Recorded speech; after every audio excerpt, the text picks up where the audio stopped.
To start with probability. Now, I think we did this chapter in the last class also, and you also know the answers, right? So let us just ask a couple of questions and figure out whether you know probability or not. As I told you, if you toss a coin, what is the probability that you will get heads? If you roll a dice, what is the probability that you will get 2? 1/6.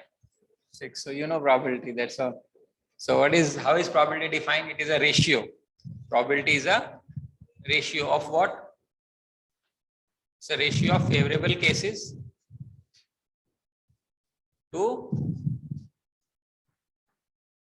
total number of cases. ये क्या है मेरा favourable case divide by total number of cases. Favourable case क्या होता है? Favourable case होता है जो मेरे काम का केस होता है. ठीक है, काम का केस मतलब that is what we are expecting. तो ये केसेस कहाँ से जनरेट होते हैं और ये प्रोबेबिलिटी किस चीज के लिए डिफाइंड होती है, हमें ये समझना पड़ेगा. ठीक है, तो इसमें कुछ रैंडम वर्ड्स होते हैं जिसके बारे में हमें आइडिया होना चाहिए. क्या हम किसी भी चीज की प्रोबेबिलिटी निकाल सकते हैं?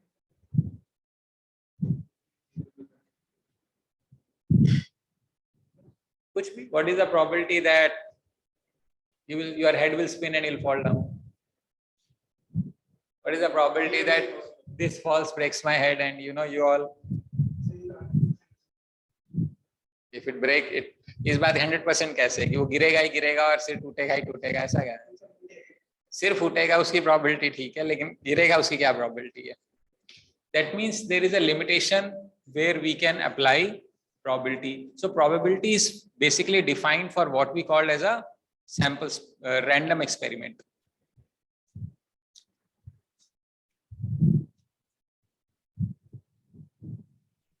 It is defined for random experiment.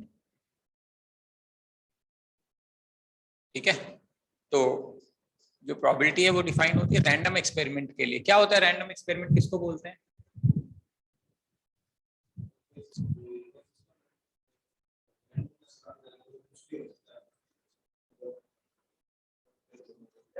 जैसे हम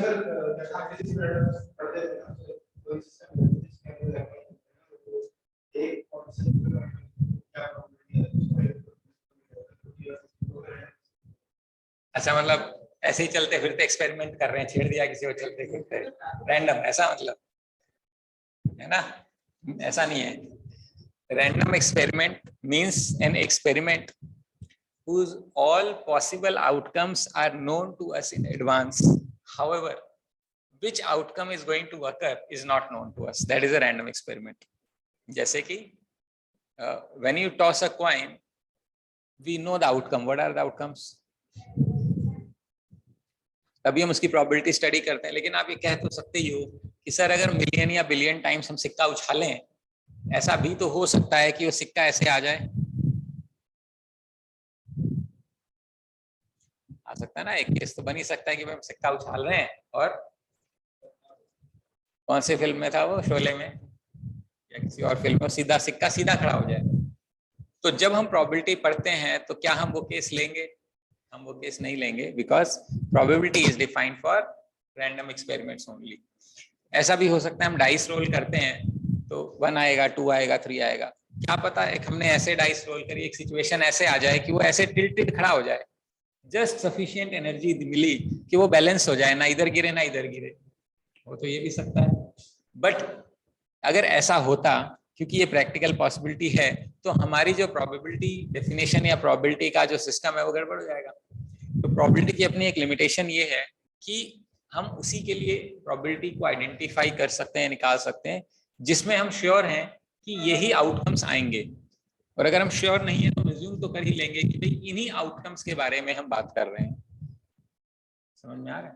तो वो पॉसिबल आउटकम्स अगर हम डिफाइन कर लें, अब उसमें से कौन सा आउटकम आएगा इसकी कोई गारंटी नहीं है. इसीलिए वो रैंडम या उसीलिए वो प्रोबेबिलिटी का केस बन रहा है. जैसे कि हमने डाइस रोल करी, या तो 1 आएगा या 2 आएगा या 3 आएगा या 4 आएगा या 5 आएगा या 6 आएगा. आउटकम तो गारंटीड है, बट कौन सा आएगा क्या ये पता है हमें? वो हमें कोई आइडिया नहीं है कि कौन सा आएगा. उसको हम रैंडम एक्सपेरिमेंट बोलते हैं। समझ में आ रही बात? Random experiment is an experiment where all possible outcomes are known to us in advance, however which outcome is going to occur is not known to us, right? तो ये रैंडम एक्सपेरिमेंट की अंडरस्टैंडिंग है। ऐसे ही होता है event बोलते हैं, जब हम पढ़ेंगे तो इसमें आपको एक वर्ड मिलेगा इवेंट। इवेंट का क्या मतलब है? इवेंट का मतलब है हैपनिंग और नॉट हैपनिंग। फॉर एग्जांपल हमने डाइस रोल करी और 2 आ गया, this rolling of dice and we getting 2 is an event, getting 3 is an event. Any action that is being done is known as event. Then you will also come across word called sample space.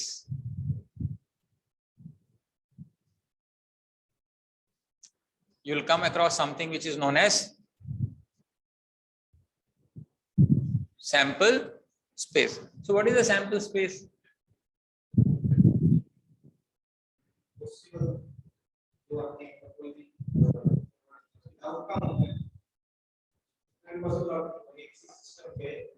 All possible outcomes are known as sample space. For example, if you toss a coin, what is the sample space? Heads, heads, heads, tails, tails, heads, tails, tails.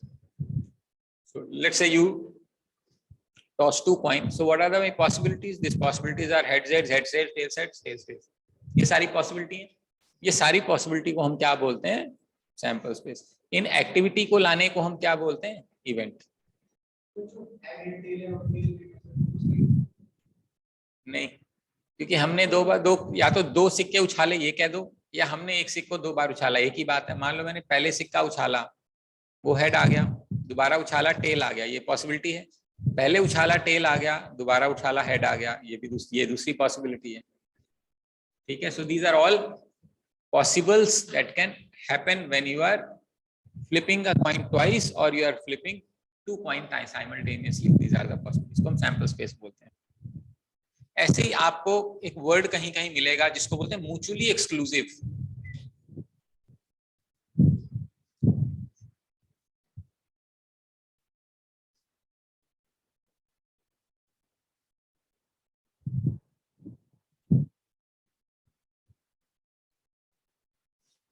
क्या बनेगा? Mutually exclusive. So what are mutually exclusive events? जैसे कहते हैं ये दोनों events mutually exclusive है, इसका क्या मतलब होता है?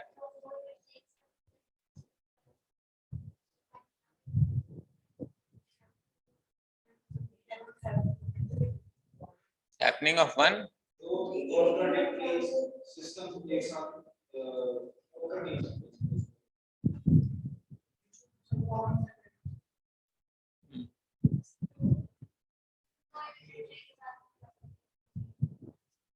म्यूचुअली एक्सक्लूसिव का मतलब ये है, वे कह रहे हैं happening of one event will certainly prevent the happening of other event. यानी अगर एक वो एक्टिविटी हुई तो दूसरी एक्टिविटी नहीं होगी। फॉर एग्जाम्पल आई से I have rolled a dice and I am looking at event of even number. If I get an even number, can I be sure I am not getting odd number?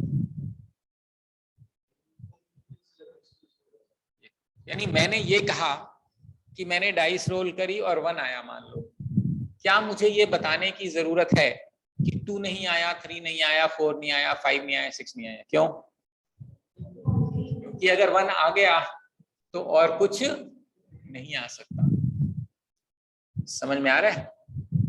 अगर 1 आ गया तो और कुछ नहीं आ, इस बात को हम म्यूचुअली एक्सक्लूसिव बोलते हैं। म्यूचुअली एक्सक्लूसिव का मतलब जैसे वो कहते हैं ना, बारिश आ रही है, तो क्या हम ये क्या कहना जरूरी है कि बारिश नहीं आ रही है? आ रही है मतलब आ रही है, एंड ऑफ द स्टोरी। एक चीज हो गई वो डेफिनेटिव है, दूसरी चीज पक्का नहीं होगी। ऐसे ही एक टर्म आता है जिसको बोलते हैं independent events.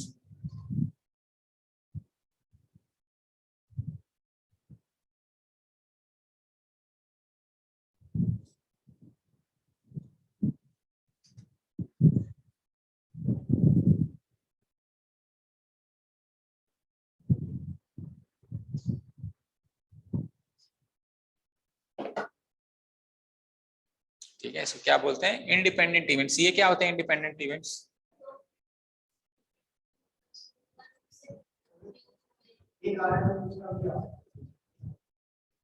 Happening of one will neither prevent the happening of other nor not prevent the happening of other. That means there is no connection between those two. For example, if you roll a dice and toss a flip a coin, if you roll a dice and flip a coin, if I say कि मेरे dice में 6 आ गया, can you say anything about coin में heads आया या tails आया?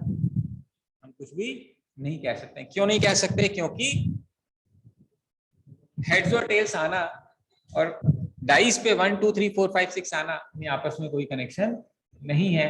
हम इसको इंडिपेंडेंट इवेंट्स के नाम से जानते हैं. So these are certain terms that you will come across while solving. So we have random experiment, we have events, we have sample space, we have mutually exclusive event, we have independent events. Now, if you look at these questions broadly, we will see that there are 4 major classifications of the types of questions that we get. One is, of course, tossing of coins. We get questions on coin tossing. We also get questions on cards, playing cards, and we get questions on dice, and then we also get questions on balls.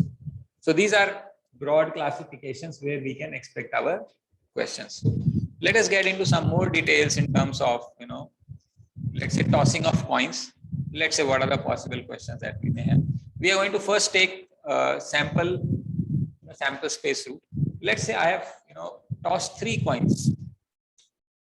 So what are my possibilities that will exist with 3 coins? So I may have heads, heads, heads. I may have heads, heads, tails. I may have heads, tails, heads. I may have tails, heads, heads. Okay. Then I may have heads, tails, tails. I may have tails, heads, tails. I may have tails, tails, heads, and then I have tails, tails, tails. So what are the possibilities that I have? 8 possibilities. Now, if now I were to ask you this question, what is the probability of flipping 3 coins and getting all heads? Because all heads is only one case and total number of possibilities is 8 and getting only 8. So I have favorable case 1 and total number of cases of 8. What is the probability of getting exactly 2 heads? 3 by 8, because we can see there are 3 cases where you are having 2 heads and a tail, and there are total number of 8 cases. So 3 by 8. What is the probability of getting at least 1 head? So what is the probability of getting at least 1 head? At least 1 head का मतलब कम से कम एक head चलेगा, यानी 1 head चलेगा वो 3 cases में, 2 head चलेगा वो भी 3 केसेस में, और तीनों हेड चलेगा तो टोटल 7 फेवरेबल केस हो गए. कौन सा केस नहीं चलेगा? तो जब भी एटलीस्ट का केस आता है, तो अगर हम 1 में से जो केस नहीं चाहिए वो माइनस कर दें तो भी काम चल जाएगा. 1 में से वो वाला केस जो नहीं है वो भी माइनस कर देते हैं. आ रही बात समझ में? तो एटलीस्ट हमेशा इस तरीके से ऑपरेट होता है. अब तो 1 कहां से आ गया? 1 सम ऑफ प्रोबेबिलिटी से आया. तो ये सम ऑफ प्रोबेबिलिटी 1 क्यों है?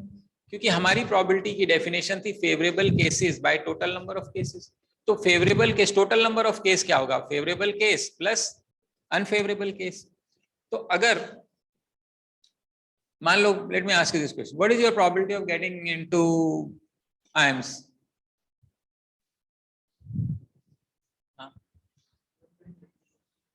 1 by 20, 0 by 0. कैसे करोगे? 1 by number of seats.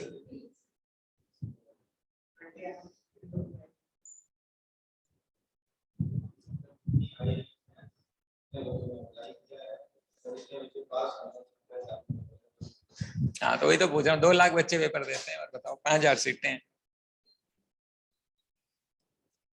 If the event is equally likely एक वर्ड था जो मैंने शायद ऊपर नहीं लिखा है यहाँ पे. Equally likely क्या होता है?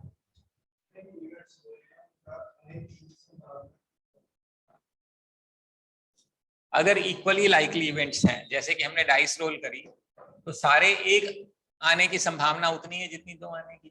मैंने कॉइन टॉस किया, हेड आने का चांस उतना ही है जितना आना टेल्स आने का चांस है, it is equally likely event. तो मान लेते हैं अगर everybody is equally likely to get into hands, then your probability would be 5000 upon 2 lakh. अगर हम सबको मान ले सारे अच्छा पढ़ रहे हैं और आपको रैंडमली चूज करना है, तो आपकी चांस क्या ही बनेगा, 5000 अपन total number of students. Although in this case, let us say you work very hard, you do all the tests, you know, whatever mocks have been given here in time, सब कुछ आप करते ईमानदारी से, तो आपका जो अनफेवरेबल केस है वो डिक्रीज होता जाएगा। और खूब मेहनत करोगे, सब कुछ करोगे, तो अनफेवरेबल केस 0 हो जाएगा। तो प्रोबेबिलिटी कितनी आ जाएगी तुम्हारे सक्सेस की? FC बाय FC प्लस 0 कितना हो जाएगा? इसको बोलते हैं शॉर्ट केस, यानी होना ही होना है। लेकिन अगर आप ऐसा करते हुए सारी फिल्में देखनी है, कुछ नहीं छोड़ना, क्लास में मजे करने हैं, टाइम पास के लिए आते हैं, कुछ नहीं करेंगे, तो क्या होएगा? फेवरेबल केस मेरा जो है ये 0 हो जाएगा, अनफेवरेबल केस बढ़ जाएगा, न्यूमरेटर में 0 upon 0 plus unfavourable case, answer कितना आएगा? 0। इसको बोलते हैं इम्पॉसिबल केस, ये तो पक्का ही नहीं होगा। यानी जितनी भी प्रोबेबिलिटी है वो सारी की सारी किसके बीच में लाई करेगी?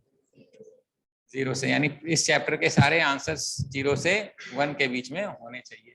0 is impossible, 1 is short case, probability will lie somewhere between this. So if you break up, short का मतलब होना ही होना है, short मतलब होना ही होना है। जिस चीज की प्रोबेबिलिटी 1 है, इसका मतलब ये तो होके ही रहेगा। Favourable case divide by favourable plus unfavourable. अगर आपका अनफेवरेबल खत्म होता जा रहा है, तो अनफेवरेबल कितना हो जाएगा? 0। तो क्या बचेगा? फेवरेबल बाय फेवरेबल, यानी तो जो भी हो रहा है वो आपके फेवर में ही हो रहा है, तो यानी 1 आ गया, FC अपॉन FC 1 हो गया। इसको क्या बोलते हैं? प्रोबेबिलिटी का मैक्सिमम कितना आएगा? 1। मैक्सिमम कब होगा? जब अनफेवरेबल 0 हो जाएगा, सारा जो भी हो रहा है आपके फेवर में हो रहा है, तो फेवर बाय फेवर 1 ही होता है। वो मैक्सिमम प्रोबेबिलिटी होती है किसी भी चीज की। समझ में आ रहा है क्या कह रहा हूँ? ऐसे ही सब कुछ अनफेवरेबल हो रहा है आपके लिए, कुछ नहीं हो रहा, आपके हाथों में कुछ भी नहीं जा रहा, तो क्या होगा?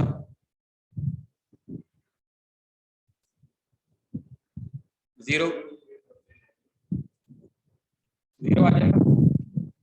फेवरेबल केस 0 हो जाएगा, तो प्रोबेबिलिटी कितनी हो जाएगी? 0। इसका मतलब इसको बोलते हैं इम्पॉसिबल केस। मैंने बोला इस काम की क्या प्रोबेबिलिटी? आपने कहा जी 0। मैंने कहा कल पढ़ोगे, कितनी प्रोबेबिलिटी है? बोले 0। मतलब क्या नहीं पढ़ोगे? मैं कल पढ़ोगे, इस बात की क्या प्रोबेबिलिटी है? आप कहोगे 1, मतलब पक्का श्योर होएगा ही होएगा।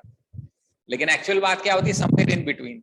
देखेंगे 1/2 होगा, हो भी सकता है, नहीं भी। मन पे डिपेंडेंट है, मूड पे डिपेंडेंट है ना। तो इसलिए जो प्रोबेबिलिटी बनेगी वो 0 से 1 के बीच में बनेगी।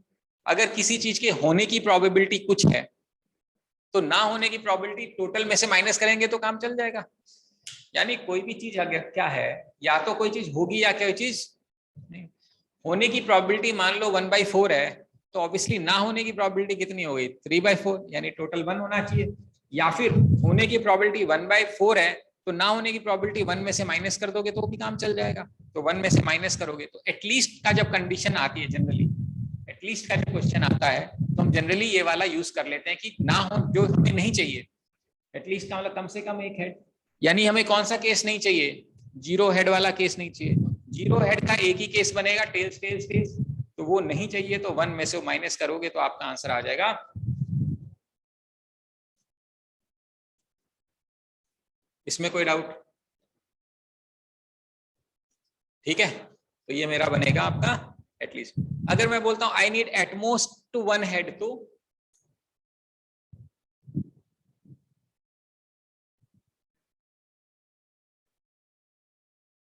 एटमोस्ट का मतलब क्या होता है? ज्यादा से ज्यादा एक हेड चाहिए। तो कौन एक हेड? कौन सा एक हेड? कितने में है? 3। और एक से कम भी चलेगा भाई, ज्यादा से ज्यादा एक होना चाहिए ना। तो या तो एक हेड हो या एक से कम हो।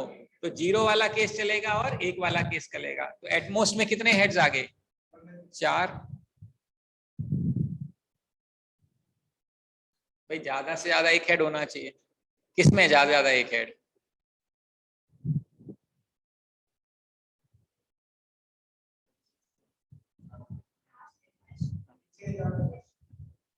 तो इसमें एक हेड है, इसमें एक हेड है, इसमें एक हेड। जीरो हेड भी चलेगा ना, एटमोस्ट ज्यादा से ज्यादा एक होना चाहिए, ना हो तो भी तो चलेगा। मैक्सिमम वन है ना, मिनिमम थोड़ा ना बोला है, मिनिमम तो ऊपर वाला है। तो ये डिफरेंस है एटलीस्ट और एटमोस्ट में। ठीक है, अब यहां तक समझ में आ रहा है? क्वेश्चन इतना आसान नहीं आएगा कोई भी। वो बोलेगा कि मैंने तो 10 कॉइन टॉस किए, 10 coins, what is the probability of getting 4 heads and 6 tails? ये है क्वेश्चन, बताओ।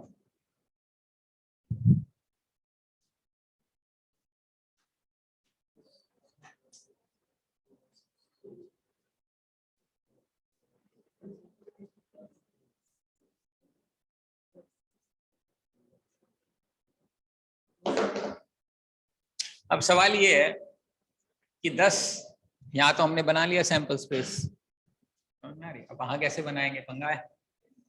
तो पहले मैं इसको समझाता हूँ छोटे वाले को कि इसको कैसे करना है, फिर हम उसमें बड़े वाले पे आएंगे। अब मान लेते हैं हमारे पास ये 8 कैसे आया, 8 ऐसे आया, हमने सारे केसेस बना लिए। बट प्रैक्टिकली क्या हो रहा है कि हम कॉइन को टॉस कर रहे हैं।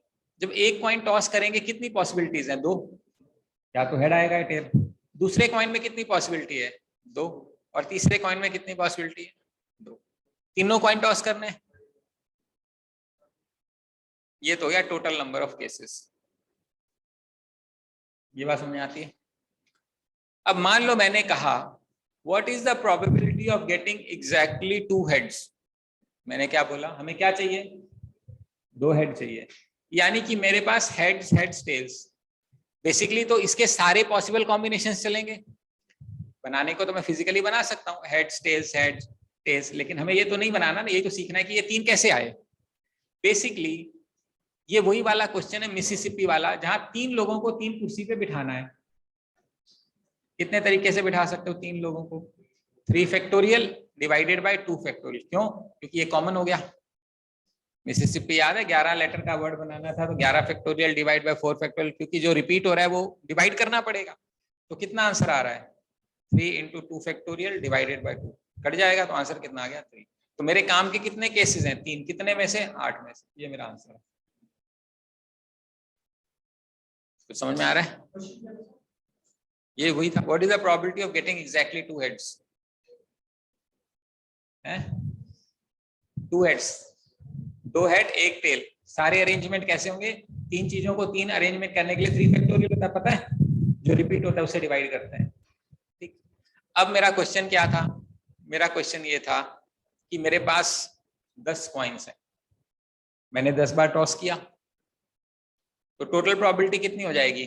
4, 5, 6, 7, 8, 9, 10 है, 2 की पावर 10। ये मेरा टोटल केस है। मुझे क्या चाहिए?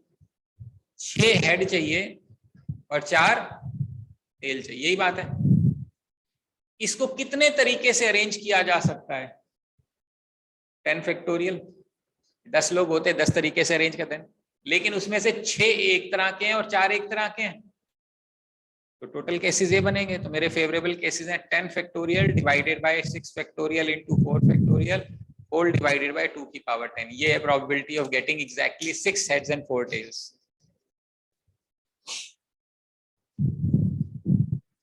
कुछ समझ आ रहा है क्या कह रहा हूँ? कल पढ़ाया था, थोड़ा सा उसी का यूसेज है कॉम्बिनेशन परमुटेशन का।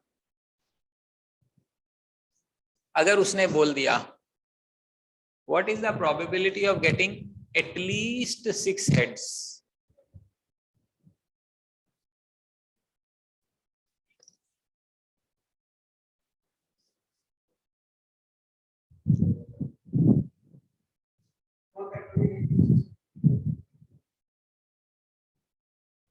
एटलीस्ट 6 हेड का क्या मतलब है? 6 हेड 4 टेल चलेगा, 7 हेड 3 टेल ये भी चलेगा, 8 हेड 2 टेल ये भी चलेगा, 9 हेड 1 टेल ये भी चलेगा, और 10 हेड 0 टेल, ये भी चलेगा। तो सारों में और लगेगा, या तो ये या तो ये या तो ये, फंडामेंटल काउंटिंग ऑफ प्रिंसिपल। तो जो उसमें ऐड, अगर उनमें से एक ही काम करना है तो एडिशन होगा। तो अगर मुझे 6 टेल्स 4 हेड चाहिए तो उसकी प्रोबेबिलिटी है 10 factorial by 6 factorial plus 6 into 4 factorial. और क्या चलेगा, 10 factorial by 7 factorial into 3 factorial, और 10 factorial by 9 factorial into 1 factorial, और 10 फैक्टोरियल बाय 8 वाला भी रहेगा, 8 factorial into 2 factorial plus 10 factorial by 9 factorial into 1 factorial plus 10 factorial by 10 factorial into 0 factorial. ये मेरे फेवरेबल केसेस हैं।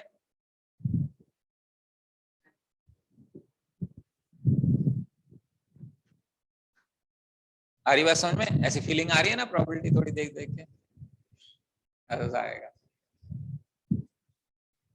मैं आ रहा क्या कह रहा हूँ? अब इसमें एग्जामिनर बोलता है कि जो मेरे 10 कॉइन थे ना, उसमें से 2 बायस थे।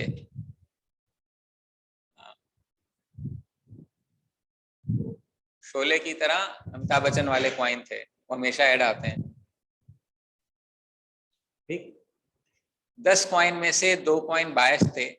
What is the probability of getting, और जो बायसिंग थी वो किसके प्रति थी? हेड्स के प्रति।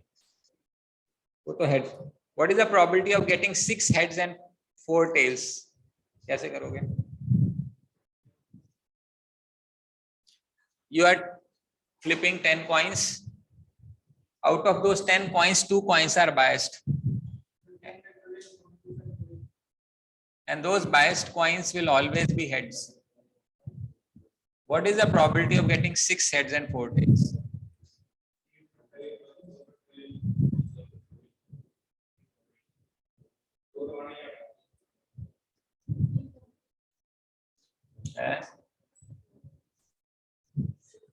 देखो, अपने को 6 हेड चाहिए, 4 टेल चाहिए, कहना इसे 2 हेड तो आएंगे ही आएंगे, तो उन कॉइन को अलग ही कर दो ना। तो प्रोबेबिलिटी तो पार्टिसिपेट ही नहीं कर रहे। तो बेसिकली कितने कॉइन बच गए अपने पास?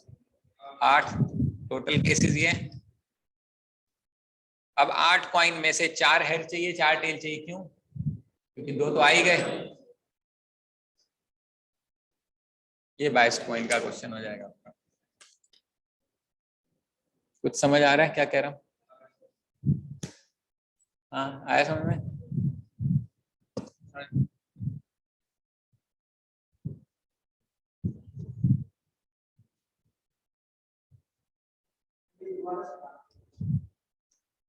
क्वेश्चन ये था कि हमारे पास 10 सिक्के हैं, उसमें 2 सिक्के खोटे हैं, वो हमेशा हेड्स आते हैं। अब मैंने 10 कॉइन को टॉस किया, इस बात की क्या प्रोबेबिलिटी है कि उसमें 6 हेड आ जाएं और 4 टेल आ जाएं? ये क्वेश्चन है। तो हमें ये पता है कि 6 हेड और 4 टेल चाहिए, तो 2 तो आएंगे ही हेड, यानी कि 8 कॉइन में से मुझे 4 हेड और 4 टेल चाहिए। क्वेश्चन ये रह गया। तो चूंकि 8 ही कॉइन हमको हमारे काम के, तो वही प्रोबेबिलिटी में वही पार्टिसिपेट कर रहे हैं। तो टोटल नंबर ऑफ वेज कितने तरीके से आ सकते हैं? 8 कॉइन्स, 2 की पावर 8, 2 इंटू 2 इंटू 2। पहला कॉइन 2 तरीके, दूसरा कॉइन 2 तरीके, 8 ही तो कॉइन है, 2 तो आएंगे ही हेड्स। तो डिनोमिनेटर में आ गया 2 की पावर 8। अब बची उन 8 कॉइन में से मैं क्या चाहता हूं? इसमें 4 हेड आए और 4 टेल आए। क्यों? क्योंकि 2 हेड तो पहले ही आ चुके हैं अपने। समझ में आ रहा है? तो 8 कॉइन में से 4 हेड 4 टेल कितने तरीके से आ सकते हैं?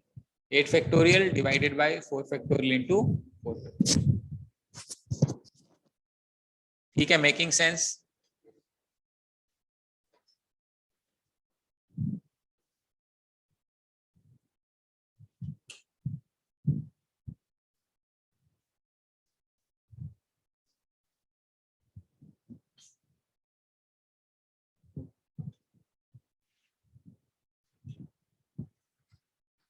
क्लियर है?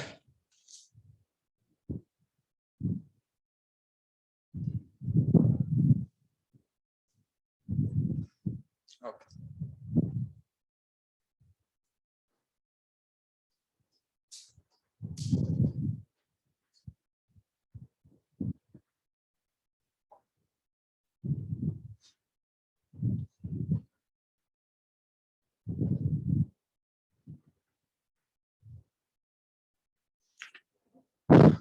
इसके बाद हमारा जो बनता है वो बनता है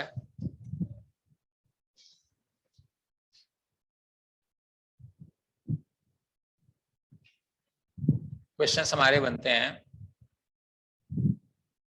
इस पे बताऊं, कार्ड्स पे। चलो, पत्ते खेलते हो? नहीं खेलते? रमी ये वो फ्लैश व्लैश हॉस्टल में क्यों खेलते हैं?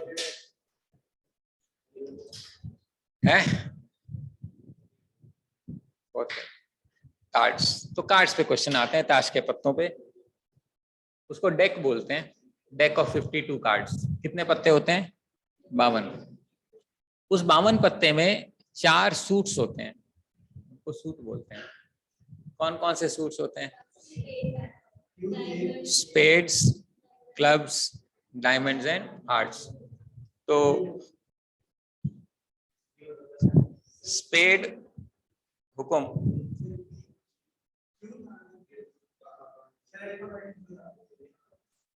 है अच्छा सा नहीं बन रहा, बट चलो। काले रंग का होता है, हुकुम बोलते हैं, हुकुम। इसको बोलते हैं क्लब्स, हिंदी में चिड़ी बोलते हैं। दोनों काले रंग के होते हैं, ब्लैक। इसको बोलते हैं डायमंड, ईंट हिंदी में। और इसको बोलते हैं अंग्रेजी में हार्ट्स, हिंदी में बोलते हैं पान। समझ में आ रहा है? हुकुम, चिड़ी, ईंट, पान। ईंट, ईंट। पत्ते नहीं देखे तूने? कार्ड्स खेला नहीं तू? भाई इसको ला के दिखाओ, पहले खिलाना, इसको थोड़ा सिखाओ। पत्ते अरे पता तो होना चाहिए पत्ते। तो फिल्म में भी नहीं देखे? देखे नहीं? अच्छा, इंग्लिश में इसको बोलते हैं स्पेड्स। स्पेड का मतलब वो जिसे निकालते हैं। इसको बोलते हैं क्लब्स, इसको बोलते हैं डायमंड्स, इसको बोलते हैं हार्ट्स। शक्ल तो दिखा दी, और क्या है इसमें? यही होता है। नंबर का क्या मतलब? क्या पूछ रहा है वो? गूगल पे, गूगल पे दिखाऊं?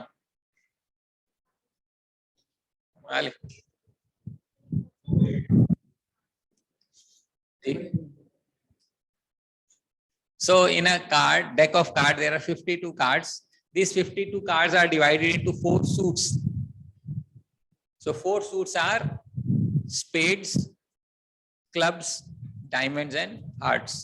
So each suit should have 13 cards. तभी तो 13, 13, 26 plus 26, 32. इस 13 कार्ड्स में क्या होता है? ये होता है ace, king, queen and jack, and इसको ऑनर कार्ड्स कहा जाता है। इनको हम नंबर कार्ड्स बोलते हैं। ठीक है, तो सब में यही चीजें होती हैं। So in totality there will be 4 aces, 4 इक्के होंगे। एक एस स्पेड का होगा, एक क्लब्स का होगा, एक डायमंड का होगा, एक हार्ट का होगा। Now these two are in black colours, ये ब्लैक में मिलेंगे आपको। और ये, ठीक है, इजंट इट लॉजिकल? ईंट लाल होती है, दिल हमेशा लाल से रिप्रेजेंट करते हैं क्योंकि हमेशा लहूलुहान रहता है। तो ये दोनों हमेशा रेड रहेंगे। चिड़ी, बर्ड, ब्लैक, कौआ काला। और स्पेड जिससे वो मिट्टी विट्टी निकालते हैं, वो भी लोहे का बना होता है, तो ऑलमोस्ट ब्लैकिश होता है। तो ये दोनों ब्लैक हैं। तो इसमें 4 इक्के होंगे टोटल, 4 किंग्स होंगे, 4 क्वींस होंगी और 4 जैक्स होंगे। सारे पत्ते 4-4 होते हैं, है ना? हर सूट का एक पत्ता रिपीट होता रहता है। तो 26 लाल पत्ते, 26 काले पत्ते। और जब 4 किंग हैं, उसमें 2 किंग रेड होंगे, 2 किंग ब्लैक होंगे। 4 एस होंगे तो 2 एस ब्लैक होंगे, 2 एस रेड होंगे। समझ में आ रहा है? ऐसी डुप्लीकेसी चलती रहती। तो ये बेसिक सेटअप है हमारा 52 कार्ड्स का। क्लियर है ये बात? नहीं, एक ही उसी को बोलते हैं, एस आ जाता है। हाँ, फेस कार्ड में हम एस मान लेते हैं। यहाँ तक क्लियर है? अब इसका क्वेश्चन क्या बनेगा? क्वेश्चन ये बन सकता है, I draw 2 cards, I draw 2 cards simultaneously. मैंने 2 पत्ते इकट्ठे निकाले। What is the probability that the both cards are red colored kings? समझ में आ रहा है? 52 पत्ते हैं, ऐसे शफल, इसको शफलिंग बोलते हैं, ऐसे ऐसे पीस मारते हैं, जब खेलोगे तो ऐसे देखोगे, ऐसे शफल कर रहे हैं ना, कितने लोगों ने किया है, करते हैं, सबने किया होगा। पीस मारना बोलते हैं हिंदी में, पता नहीं इंग्लिश में शफलिंग बोलते हैं क्या, फैड, फेंट दे, हाँ फेंट दे, पंजाबी फेंट दे, इसने कार्ड कार्ड फेंटने हैं तो शफल करने। तो whenever we are talking about cards they will write it is as well shuffled cards। उसको well shuffled इसलिए बोलते हैं क्योंकि हर कार्ड के निकलने की प्रोबेबिलिटी इक्वली लाइकली हो जाए। अगर अपने सारे रेड एक तरफ रख दिए, ब्लैक एक तरफ रख दिए, तो चांसेस में गड़बड़ हो जाएगी। तो हम हमेशा ये बोलते हैं कि there is a pack of well shuffled cards. अब क्वेश्चन ये है कि हमारे पास 52 पत्ते हैं, उन 52 पत्ते में से अपन कहीं से भी रैंडमली 2 पत्ते निकालेंगे, इस बात की क्या संभावना है, यानी इस बात की क्या प्रोबेबिलिटी है कि जो दोनों पत्ते हैं ना वो किंग आ जाएं, और वो किंग भी कैसे, लाल किंग आ जाएं।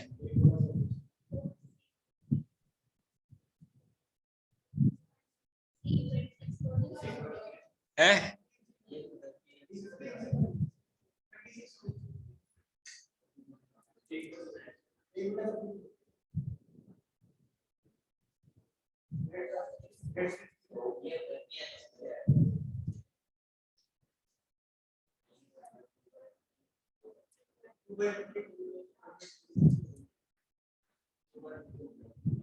देखो, 2 पत्ते, हमें 2 पत्ते निकालने टोटल में से, कैसे कितने तरीके से निकाल सकते हैं आप 2 पत्ते, 52 C2, इसमें से मुझे ये टोटल तरीके पत्ते नहीं, कोई भी 2 हो सकते हैं। काम के पत्ते कितने हैं, 2, कितने में से हैं वो काम के पत्ते, 4 में से, टोटल 4 पत्ते हैं, उसमें मेरे काम के पत्ते कितने हैं, 2 है ना, 4 किंग्स हैं, उसमें से 2 चाहिए ना मेरे को रेड, ये प्रोबेबिलिटी है। 4 factorial by 2 factorial into 2 factorial whole divided by 52 factorial divided by 50 factorial into 2 factorial. ये 2 से यहाँ खत्म हो जाएगा, 4 फैक्टोरियल by 2 फैक्टोरियल divide by 52 into 51 into 50 factorial by 50, ये खत्म हो जाएगा। तो ये 4 into 3 into 2 फैक्टोरियल डिवाइड बाय 2 अपॉन 52 into 51, ये से 2 कटेगा, 4 into 3 अपॉन 52 into 51, ये है मेरा चांस, ये मेरा आंसर है। क्या है,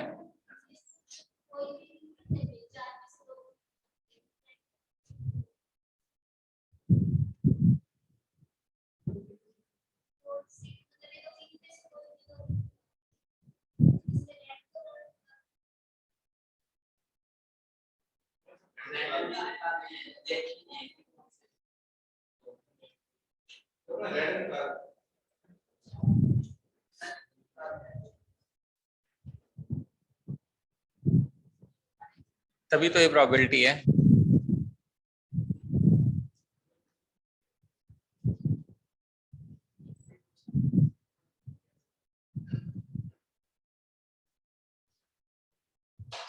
तो ऐसे समझते हैं।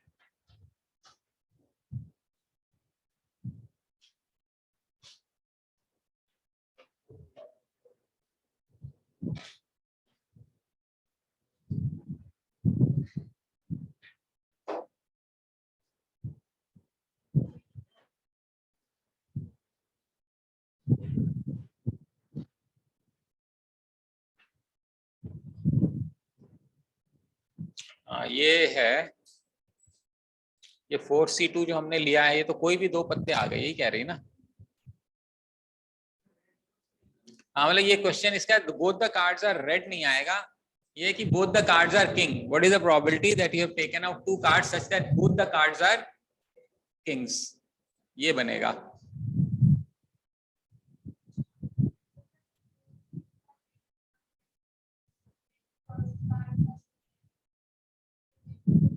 वन बाय, हाँ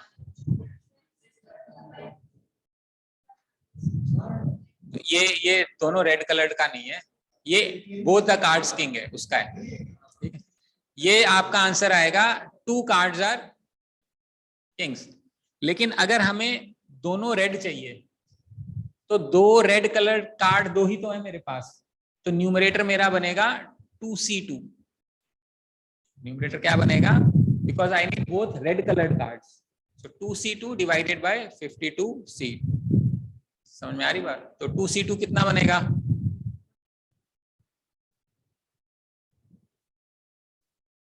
1/52 इंटू 51 डिवाइडेड बाई 2, ये 2 ऊपर चला जाएगा तो मेरा आंसर आएगा 2/52 इंटू 51। ये इस बात की प्रोबेबिलिटी है कि both cards are red coloured kings. ये किस बात की प्रोबेबिलिटी है कि दो पत्ते निकाले, दोनों किंग्स हों, उस बात की प्रोबेबिलिटी है 4 इंटू 3 डिवाइड बाई 52 इंटू 51। लेकिन what is the probability that both are red coloured kings, 2/52/51। इसको दूसरे तरीके से भी सोचा जा सकता है। कैसे सोचा जा सकता है? पहले वाला क्या है, ये किसका आंसर है, both the cards are kings. ये किसका आंसर है, both the kings are red. दूसरे तरीके से अगर हम सोचें इसको, एक और तरीके से, वो ये साइमल्टेनियसली निकालना, दो पत्ते इकट्ठे निकालना, या एक पत्ता निकाल के अपनी जेब में रख लेना और दूसरा पत्ता निकाल के फिर अपनी जेब में रख लेना, दोनों बातें एक ही होगी, क्योंकि ये दोनों डिपेंडेंट इवेंट्स हैं। कैसे? पहला पत्ता जो मैंने निकाला और अपनी जेब में रख लिया, तो दूसरा पत्ता जब निकालूंगा तो वो पहले पत्ते पे डिपेंड करेगा कि पहला पत्ता क्या निकला था। इसको क्या बोलते हैं, डिपेंडेंट इवेंट्स। पहला पत्ता निकाला और मैंने जेब में डाल लिया, जेब में नहीं डाल के वापस उसमें रख दिया, फिर दूसरा पत्ता निकाला, देखा और उसको वापस रख दिया, ये इंडिपेंडेंट इवेंट्स कहलाएगा। समझ में आ रही बात? अब हम यहाँ पे जब दो पत्ते निकाल रहे हैं तो कैसे कैसे निकाल सकते हैं, दोनों पत्तों को इकट्ठा निकालना, एक तो केस ये हो गया। दूसरा केस हो गया, पहला पत्ता निकाला, देखा और अपनी जेब में रखा, दूसरा पत्ता निकाला, देखा और अपनी जेब में रखा। और तीसरा केस होगा, पहला पत्ता निकाला, देखा और वापस उसमें डाल दिया, फिर दूसरा पत्ता उसको शफल कर दिया, फिर निकाला, देखा और वापस उसमें रख दिया। ये तीन पॉसिबिलिटीज बनेंगी। जो साइमल्टेनियस वाली पॉसिबिलिटी है जो हमने यहाँ पे करी है, हमने क्या करी है, दोनों पत्ते इकट्ठे निकाले हैं, दोनों पत्ते इकट्ठे निकाले, तो ये आंसर आया मेरा। अगर मैं इसको एक एक करके निकालूंगा तो भी यही आंसर आएगा जो तुम बताने चाह रहे हो मेरे से। कैसे? पहला वाला क्वेश्चन करते हैं कि कोई भी दोनों किंग होने चाहिए। तो मेरे पास 52 पत्ते हैं, टोटल मेरे पास पत्ते हैं 52। पहला पत्ता निकालूं, मेरे को क्या चाहिए, किंग। कितनी प्रोबेबिलिटी है किंग निकालने की, 4 ही तो किंग होते हैं। तो मेरे काम के कितने पत्ते हैं, 4। तो मैंने 4 पत्ते, मेरे फेवरेबल केस कितना है, 4, टोटल केस कितना, 52। एक पत्ता निकाल के मैंने जेब में रख लिया। अब कितने पत्ते बचे मेरे पास, 51। इस 51 में से मेरे काम के कितने पत्ते बचे हैं, 3। समझ में आ रहा है? क्या मुझे दोनों काम करने हैं? यस। तो मल्टीप्लाई करोगे, ये देखो ये वाला आंसर आ गया, which was 4C2 divide by 52C2। समझ में आ रहा है क्या कह रहा हूं? अगर मुझे दोनों रेड चाहिए, मान लो दोनों किंग्स क्या होने चाहिए, रेड होने चाहिए। मेरे पास टोटल कितने पत्ते हैं, 52। कितने रेड कलर के किंग अवेलेबल है मेरे पास, 2। तो मेरे फेवरेबल केस कितने होंगे, 2। और वो एक पत्ता मैंने निकाल के जेब में डाल लिया। अब दूसरा, कितने पत्ते हैं मेरे पास, 51। और अगला एक ही रेड किंग बचा, 1। दोनों काम करने, प्रोडक्ट। ये इसका आंसर है। ये कौन से केस में है, साइमल्टेनियसली और डिपेंडेंट इवेंट्स का रिजल्ट सेम आ रहा है। समझ में आ रहा है? डिपेंडेंट इवेंट क्या होता है भाई, पहला पत्ता निकाल के जेब में रख लिया तो दूसरा पत्ता पहले पत्ते पे डिपेंडेंट हो जाएगा या नहीं होएगा? ठीक है। तो रेड कलर्ड के लिए सेकंड वाला है, और जनरली कोई भी दोनों कार्ड्स किंग होने चाहिए, पहला वाला क्वेश्चन है। अगर हम इसको इंडिपेंडेंट इवेंट्स बनाना चाहें, इंडिपेंडेंट इवेंट्स, ये फर्स्ट क्वेश्चन 1 टाइप 1 2। पहला क्वेश्चन क्या था, दोनों कार्ड्स किंग होने चाहिए और इंडिपेंडेंट। तो 52 पत्ते में से पहला पत्ता मेरे काम का है 4, मैंने देखा किंग होना चाहिए और फिर वापस रख दिया। अब कितने पत्ते हो गए मेरे पास, वापस 52, और कितने काम के हैं, 4। तो दोनों काम करने, तो मेरा आंसर आ जाएगा 16 इंटू 52 का स्क्वायर। अगर मुझे दोनों रेड कलर्ड किंग चाहिए तो क्या क्वेश्चन बनेगा, काम के पत्ते 52, मतलब टोटल पत्ते 52, काम के पत्ते कितने हैं दो, पहला कार्ड रेड कलर का किंग होना चाहिए, देखा और वापस रख दिया, फिर वापस 52 पत्ते हो गए, दूसरा भी होना चाहिए, दोनों काम करने, आंसर मेरा हो जाएगा 4/52 का स्क्वायर। कुछ समझ आ रहा है क्या कह रहा हूं मैं? इस तरीके से हम इसको अप्रोच कर सकते हैं। कोई दिक्कत? अब ये किंग की जगह कुछ भी हो सकता है कि पहला पत्ता स्पेड आ जाए, दूसरा पत्ता क्लब्स आ जाए, कुछ भी क्वेश्चन बनाए जा सकते हैं। If you draw a card, what is the probability that it is a red colored card? एक पत्ता निकाला, इस बात की क्या प्रोबेबिलिटी को लाल कलर रखा है? 26/52, 1/2। अब चाहे तो उसको लॉजिकली कर लो कि भाई 52 पत्ते में से मेरे काम के 26 पत्ते हैं। दूसरा, आपको लाल चाहिए तो 26 पत्ते लाल हैं, उसमें से कोई भी 26 चलेगा, और यहाँ पे 52 पत्ते हैं, उसमें से मुझे 26 पत्ते चाहिए। रेशियो निकालोगे तो आपका आंसर आ जाएगा।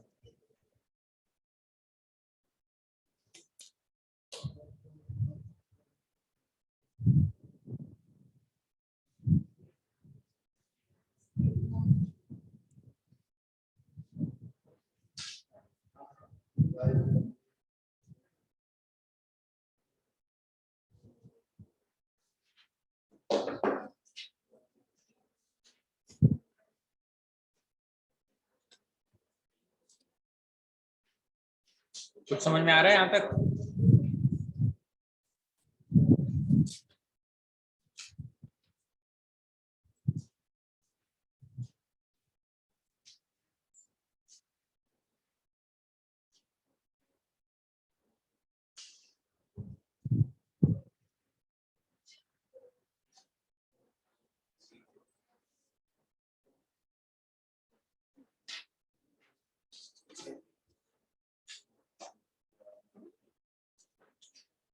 ठीक है, इसके बाद हम देखते हैं questions on, let's say dice. Question on dice.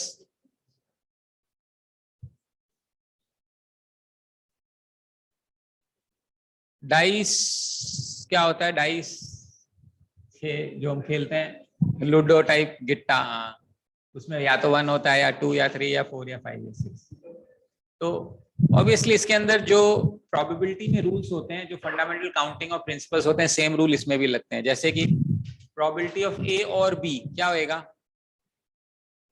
ए और बी, या तो ए ऐड करेंगे या बी करेंगे, और अगर कुछ कॉमन होगा तो सब्ट्रैक्ट कर देंगे। जैसे ए यूनियन बी क्या था? ए यूनियन बी था ए, यानी n of A union B हम कैसे करते थे? N of A plus n of B minus n of A intersection B, यही बात है। तो ऐसे ही अगर प्रोबेबिलिटी ऑफ ए और बी चाहिए, यानी ए यूनियन बी चाहिए, तो हम इसको करेंगे probability of A plus probability of B minus probability of A intersection B, यानी कि कोई चीज अगर दोनों मार हो रही है तो उसको हम सब्ट्रैक्ट कर देंगे। समझ में आ रहा है? नहीं आ रहा? जैसे एंड के केस में probability of A and B क्या होएगा? Probability of A into probability of B provided it is independent event. क्या मतलब इस बात का? एग्जांपल के तौर पे मान लेते हैं मैंने एक सिक्का उछाला और डाइस रोल करी। मैं बोलता हूं what is the probability of getting heads और 6? What is the probability of getting heads और 6?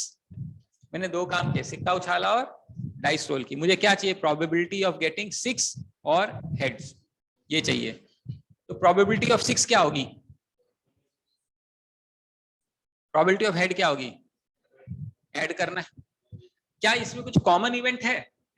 इंडिपेंडेंट इवेंट है तो प्रोबेबिलिटी ऐड होगी सिंपली। अगर मैं बोलता हूं what is the probability of getting 6 and heads, तो क्या हो जाएगा? Probability of getting 6 is 1/6 and probability of getting heads is 1/2। दोनों काम होने हैं तो प्रोबेबिलिटी कितनी हो जाएगी? 1/12। समझ में आ रहा है क्यों कह रहा हूं ऐसा? क्योंकि मैं बस ये सिखाना चाह रहा हूं कि जो रूल्स हमने सेट्स में पढ़े हैं या आप लोगों ने उसमें वेन डायग्राम में पढ़े, सेम रूल हमारे प्रोबेबिलिटी में भी एंड और के तौर पे लगता है। जो फंडामेंटल काउंटिंग और प्रिंसिपल की बात है मैं उसकी बात कर रहा हूं। तो माइनस कहां पे होगा? माइनस कब होगा? जब कोई ओवरलैपिंग इवेंट हो जाएगा। For example if I ask you what is the probability of getting let's say prime number और इवन नंबर, यानी हमें या तो प्राइम चाहिए या तो इवन चाहिए, तो इसका आंसर क्या होगा? डाइस, हमने डाइस की बात कर रहे हैं, तो प्राइम नंबर क्या हो सकते हैं हमारे पास? What is the probability of getting prime number? 2, 3, 5, यही प्राइम नंबर है, 3/6। और इवन नंबर की क्या प्रोबेबिलिटी है? 3/6। बट क्या ये सही आंसर है?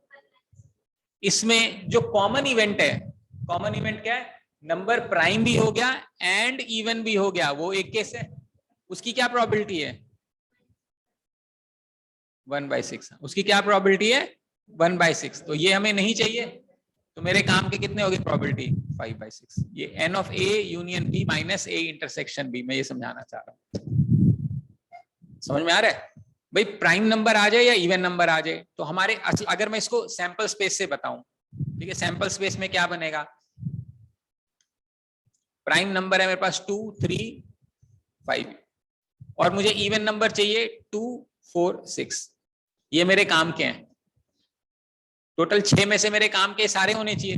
अगर ये 6 में से 6 काम के हैं, लेकिन 2 को तो मैंने 2 बार यूज कर लिया, तो एक बार घटाना पड़ेगा। तो अगर मैं इस 2 को निकाल दूं तो मेरे काम के कितने हैं? 5। इसलिए मेरे काम के जो 5 हैं वो डिवाइडेड बाय 6, वही आंसर है। ये सैंपल स्पेस के तौर पे। लेकिन अगर हम प्रोबेबिलिटी के हिसाब से देखें, प्राइम नंबर आने की प्रोबेबिलिटी क्या है? 3/6। इवन नंबर आने की प्रोबेबिलिटी क्या है? 3/6। लेकिन there is a number which is both prime and even, वो माइनस करना पड़ेगा, तो 5/6। समझ में आ रहा है? तो जो एंड और में नॉर्मली हम चलते हैं वही प्रोबेबिलिटी में भी चला सकते हैं। कोई दिक्कत तो नहीं इसमें?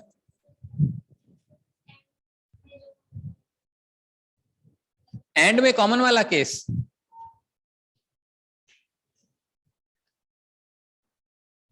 एंड में कॉमन वाला केस कैसे बनेगा? इंडिपेंडेंट ही बनेगा। दोनों होना है ना इंडिपेंडेंटली, क्योंकि अगर इंडिपेंडेंटली नहीं होना है तो दोनों साइमल्टेनियसली कैसे होएगा?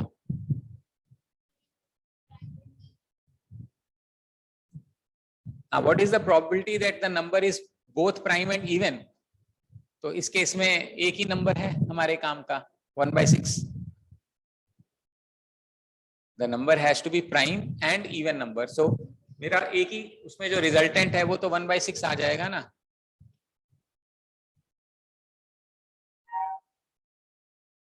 तो जो इसके अंदर ओवरलैपिंग में माइनस करोगे वही वो उसका एंड बनेगा, इंटरसेक्शन तो बस वही है।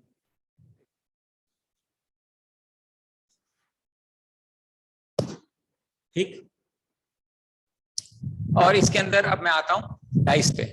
ऑब्वियसली कोई ये तो पूछेगा नहीं what is the probability of getting even number, odd number, 5, 6, 7, ऐसा तो कोई क्वेश्चन नहीं आएगा।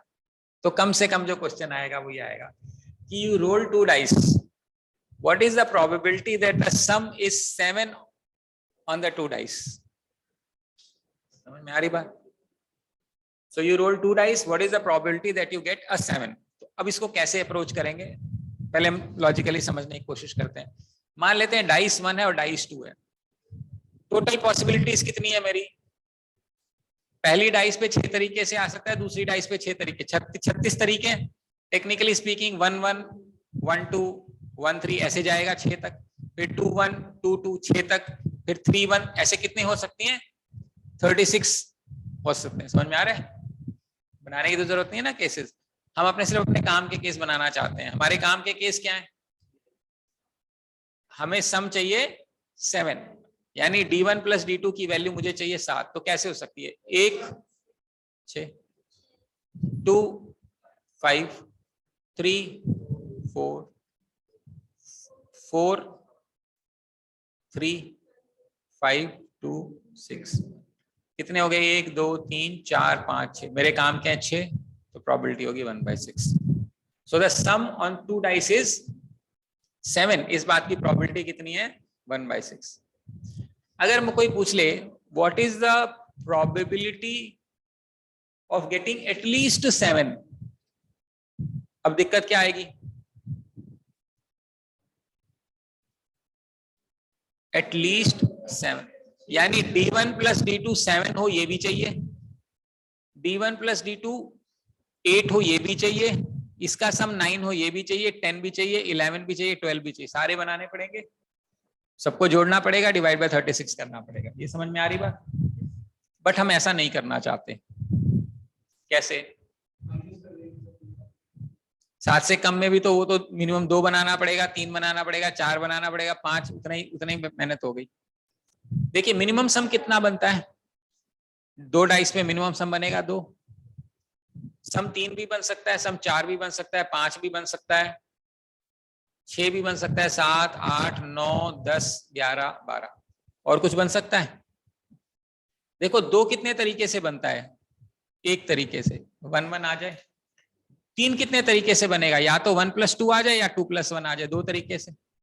4 कितने तरीके से बनेगा? या तो 1 + 3 हो जाए, 2 + 2 हो जाए, या 3 + 1, 3 तरीके से बनेगा।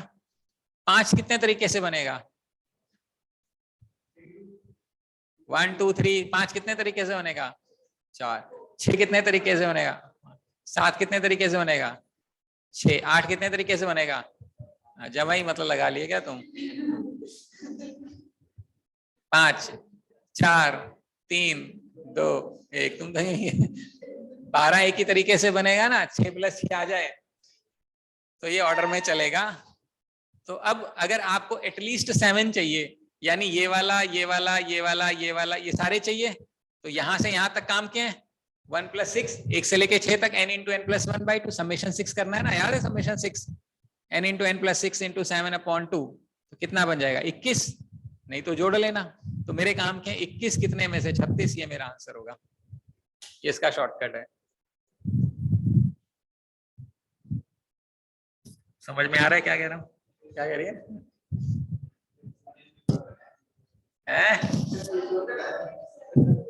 और नहीं तो बनाएगी, इतने केसेस बनाएगी, 7 बनाने के लिए 6 बार लिखेगी, जुगाड़ बिठाएगी, फिर 8 बनाने के लिए फिर 5 बार बनाएगी।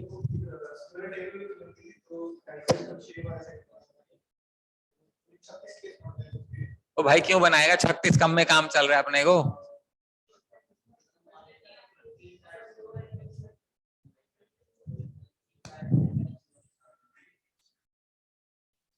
अब इसको कहाँ यूज कर सकते हैं? मान लेते हैं ये हमें इतना ज्ञान मिल गया, हमें ज्ञान मिल गया, तो एग्जामिनर को पता लग गया हमें ज्ञान मिल गया।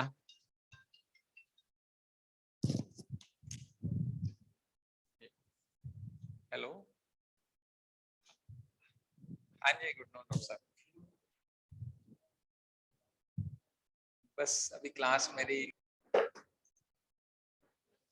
ओके। नाउ अब मान लो पंगा और बढ़ गया।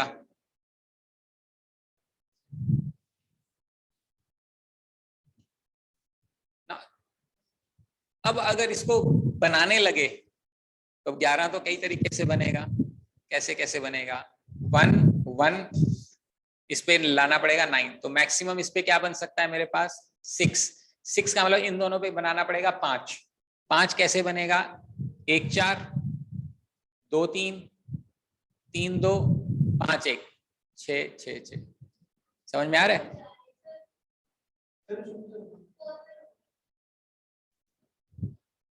मैं कह रहा हूं मान लो 11 बनाना है अपने को 3 डाइस पे, एक पे 6 ले आए मान लो, तो बचे हुए दोनों पे या तो 1 4 आए, या 3 2 आए, या 2 3 आए, या 4 1 आए, यही पॉसिबिलिटी है। लेकिन अब 1 4 6 आए, 4 6 1 भी आ सकता है। समझ में आ रहा है?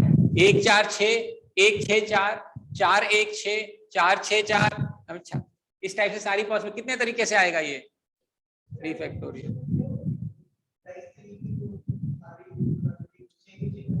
तो अब क्वेश्चन ये है कि मैंने 3 डाइस रोल करी, what is the probability that the sum on the 3 dice is 11? बस ये सवाल है। मैंने 3 डाइस फेंकी, इस बात की क्या प्रोबेबिलिटी है कि तीनों पे सम 11 आ जाए?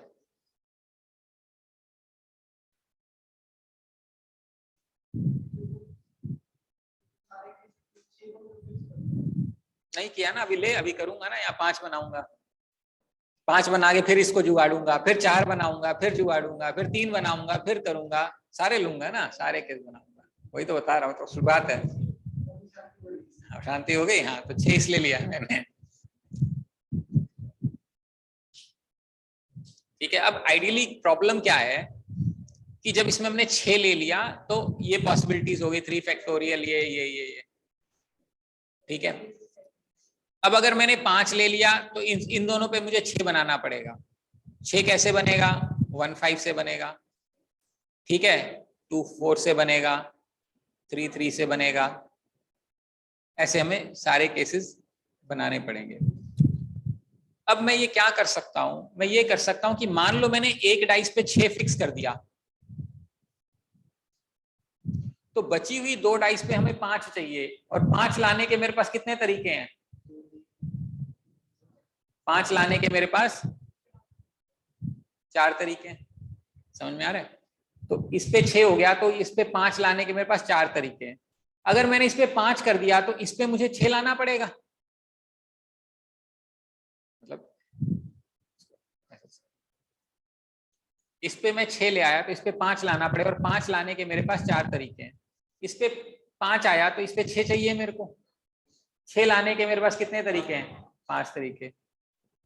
इस पे अगर मैं 4 ले आया तो इन दोनों पे लाने के लिए मुझे 7 चाहिए। 7 लाने के पास 6 तरीके हैं मेरे पास। इस पे अगर 3 आया तो बची हुई 2 डाइस पे मेरे को 8 चाहिए। 8 लाने के मेरे पास 5 तरीके हैं। अगर इस पे मैं 2 लाया तो बची हुई 2 डाइस पे मेरे को 9 चाहिए, और 9 लाने के मेरे पास 4 तरीके हैं। और बची हुई डाइस पे 1 आया तो बची हुई 2 डाइस पे इस पे 10 लाना पड़ेगा। 10 लाने के मेरे पास 3 तरीके हैं। यानी यही तरीके हो सकते हैं, 10 लाने के 3 तरीके। ठीक है, तो कितना बनेगा? 6 4 10 5 15, और ये कितना बन गया? 20 और 7 27, टोटल 27 केसेस बनेंगे। 27 केसेस आप कहो तो यहाँ बैठ के बना सकते हैं, थोड़ी देर लगेगी और तो क्या है, बना लेंगे तो हो जाएगा। ठीक है,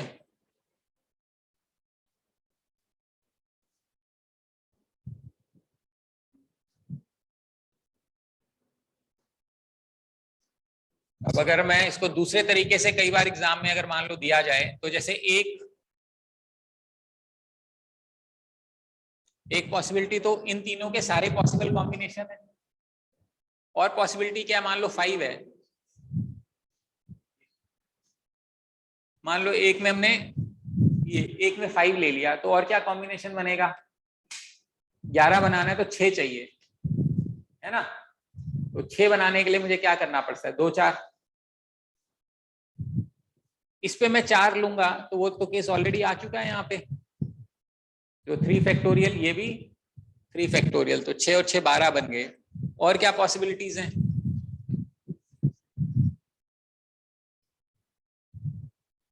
मान लेते हैं मैंने यहाँ 3 ले लिया, 4 वाला तो हो गया।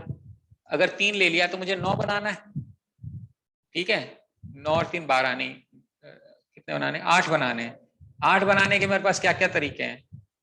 8 बनाने के या तो मैं 4 4 ले सकता हूं, और या 3 के साथ मैं 8 बनाने के लिए 5 और 3 ले सकता हूं, ये भी चलेगा। ठीक है, और जब मैंने 5 लिया तो 6 बनाने का एक और तरीका था, 5 के साथ 6 बनाने का ये भी तरीका था। ठीक है, और ये मैंने 3 ले लिया तो 8 बना लिया मैंने। और क्या पॉसिबिलिटीज है मेरे पास? 5 5 1। अच्छा, इसको भी 5 ले लिया, इसको भी 5 ले लिया, इसको 1 ले लिया। ठीक है, तो 5 के साथ मैंने ये ले लिया।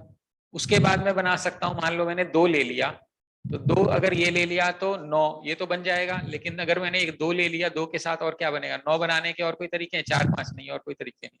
So this can be done in 3 factorial, this can be done in 3 factorial, this can be done in 3 factorial by 2 factorial, this can be done in 3 factorial by 2 factorial, this can be done 3 3 5, ये तो same ही चीज होगी ना, repeat हो गई है। तो 3 3 5 तुम कर ही चुके हैं। 2 के साथ 6 और 3, 6 और 3, तो ये हो गया 3 फैक्टोरियल, और ये हो गया 3 फैक्टोरियल अपॉन 2। तो 3 फैक्टोरियल यानी कि ये तो 6 तरीके हो गए, ये 6 तरीके हो गए, 3 फैक्टोरियल बाय 2 6, ये 3 तरीके हो गए, ये 3 तरीके हो गए, ये 6 तरीके हो गए और ये 3 तरीके हो गए। तो अभी तक बन गया 6 3 18, 18 और 9, 18 और 9 27, ये 27 तरीके बनेंगे जो मैं यहाँ बनाया। अब इसमें कुछ मिस नहीं करना है और इसकी सारी पॉसिबल अरेंजमेंट लेनी पड़ेगी। Now this becomes a trickier question, इसलिए ये टेबल थोड़ी कामयाब है 3 के लिए।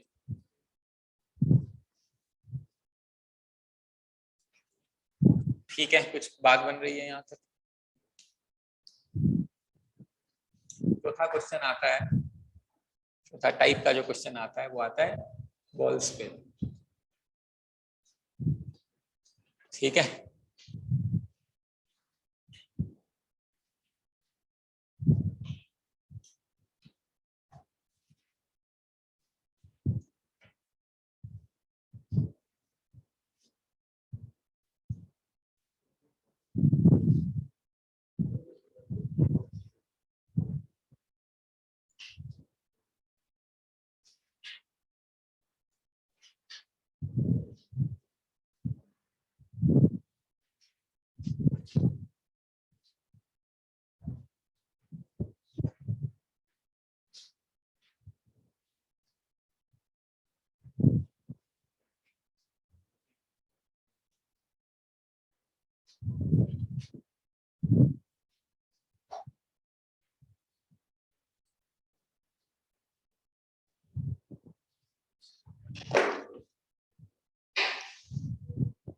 let's say we talk about questions on balls.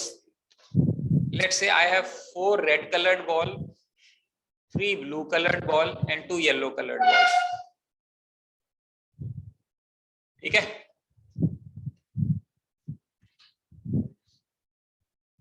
question is I draw 2 balls, I throw a ball, take a look and keep it back. Now there are 2 possibilities. One is you pick up the ball with replacement and the second is you pick up the ball without replacement. With replacement का मतलब होता है आपने ball निकाली, देखी और वापस रख दी। ठीक है, विदाउट रिप्लेसमेंट का मतलब होता है आपने बॉल निकाली, देखी और बाहर रख दी। समझ में आ रही बात? So in this case we are going to solve both the questions on replacement and without replacement.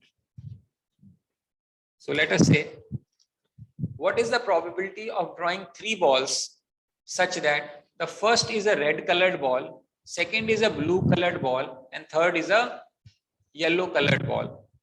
एक है with replacement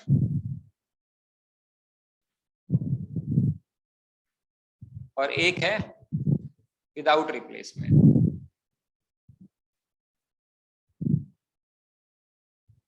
समझ में आ रहा है? एक है विद रिप्लेसमेंट और दूसरी है विदाउट रिप्लेसमेंट। बताओ कैसे करेंगे?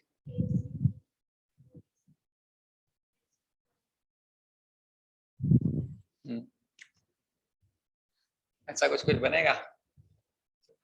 इसको सी वाले में भी कर सकते हैं, ये तो जनरल भी हो सकता है वैसे तो। पहली लाल बॉल चाहिए, दूसरी ब्लू चाहिए, तीसरी येलो चाहिए, कितने तरीके से हो सकता है?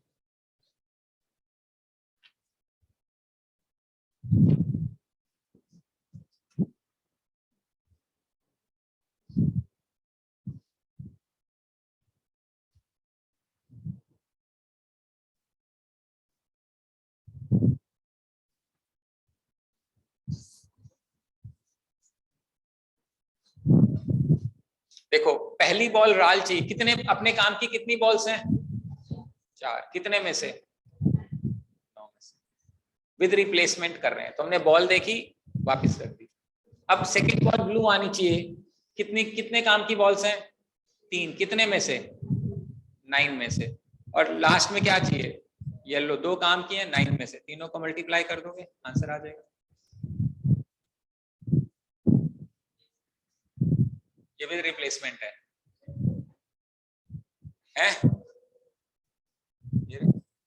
999 तीनों।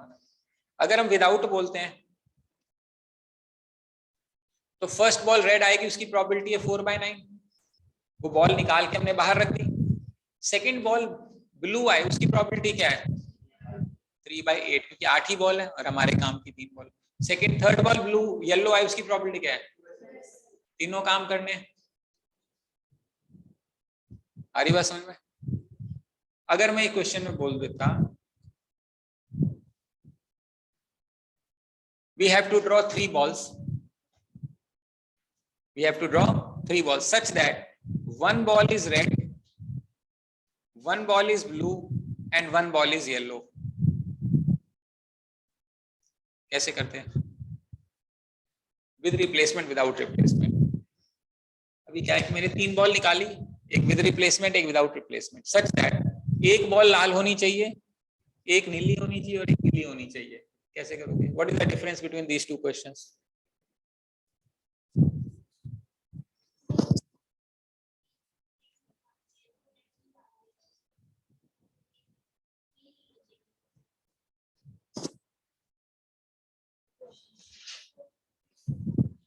पहले वाले क्वेश्चन में था, हमने 3 बॉल निकाली विद रिप्लेसमेंट, विदाउट रिप्लेसमेंट। मान लो विद रिप्लेसमेंट की बात करते हैं, सच दैट हमारी कंडीशन थी first ball should be red, second ball should be blue and third ball should be yellow. That was the condition. Now the condition is one ball should be red, one ball should be blue and one ball should be yellow. Yes, into 3 factor. अभी क्या है, अभी हमने जो case निकाला, पहले लाल, दूसरी blue, तीसरी येलो, उसकी प्रोबेबिलिटी निकाली। लेकिन और हमें तो एक लाल चाहिए, तो पहली बॉल कोई जरूरी थोड़ी ना लाल होगी। समझ में आ रहा है? ये रेड हो सकती थी, ये येलो, ये ब्लू, ये भी चलेगा। और ये ब्लू हो जाती है, रेड हो जाती है, येलो हो जाती है, ये भी चलेगा। ये ब्लू हो जाती है, येलो, ये रेड, ये भी चलेगा। ये येलो, ये ब्लू, ये रेड, ये येलो, ये रेड, ये ब्लू, ये सारे केसेस चलेंगे ना भाई। पहली बॉल हमें क्या चाहिए? कुछ भी हो, 3 तरीके से आ सकती है, दूसरी बॉल 2 तरीके से, तीसरी बॉल तो आनी है। तीनों काम, ये भी तो काम करना पड़ेगा। और इस काम की एक की प्रोबेबिलिटी कितनी है? इतनी है। तो टोटल कितना हो जाएगा? 3 factorial into 4/3 into 3, sorry 4/9 into 3/9 into 2/9। ये किसका है? With replacement. विदाउट रिप्लेसमेंट में क्या हो जाता? ये जो चीज है इसमें क्या मल्टीप्लाई हो जाता? 3 factorial.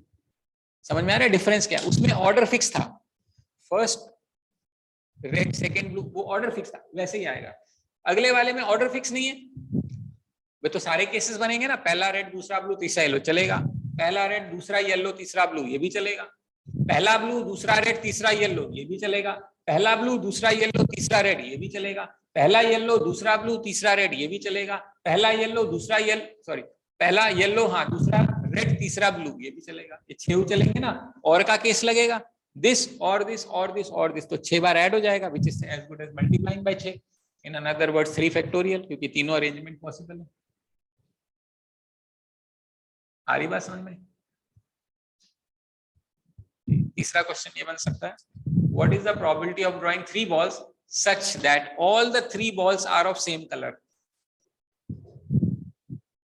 What is the probability of drawing 3 balls such that all the 3 balls are of same color? कोई बात नहीं।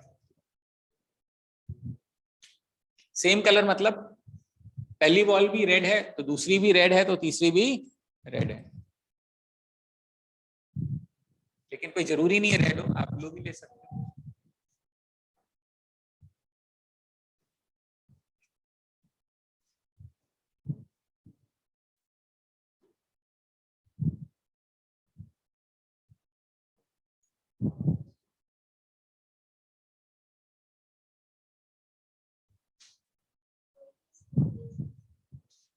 दोनों केसेस में देखना है हमें, विद रिपीटेशन, विदाउट रिपीटेशन।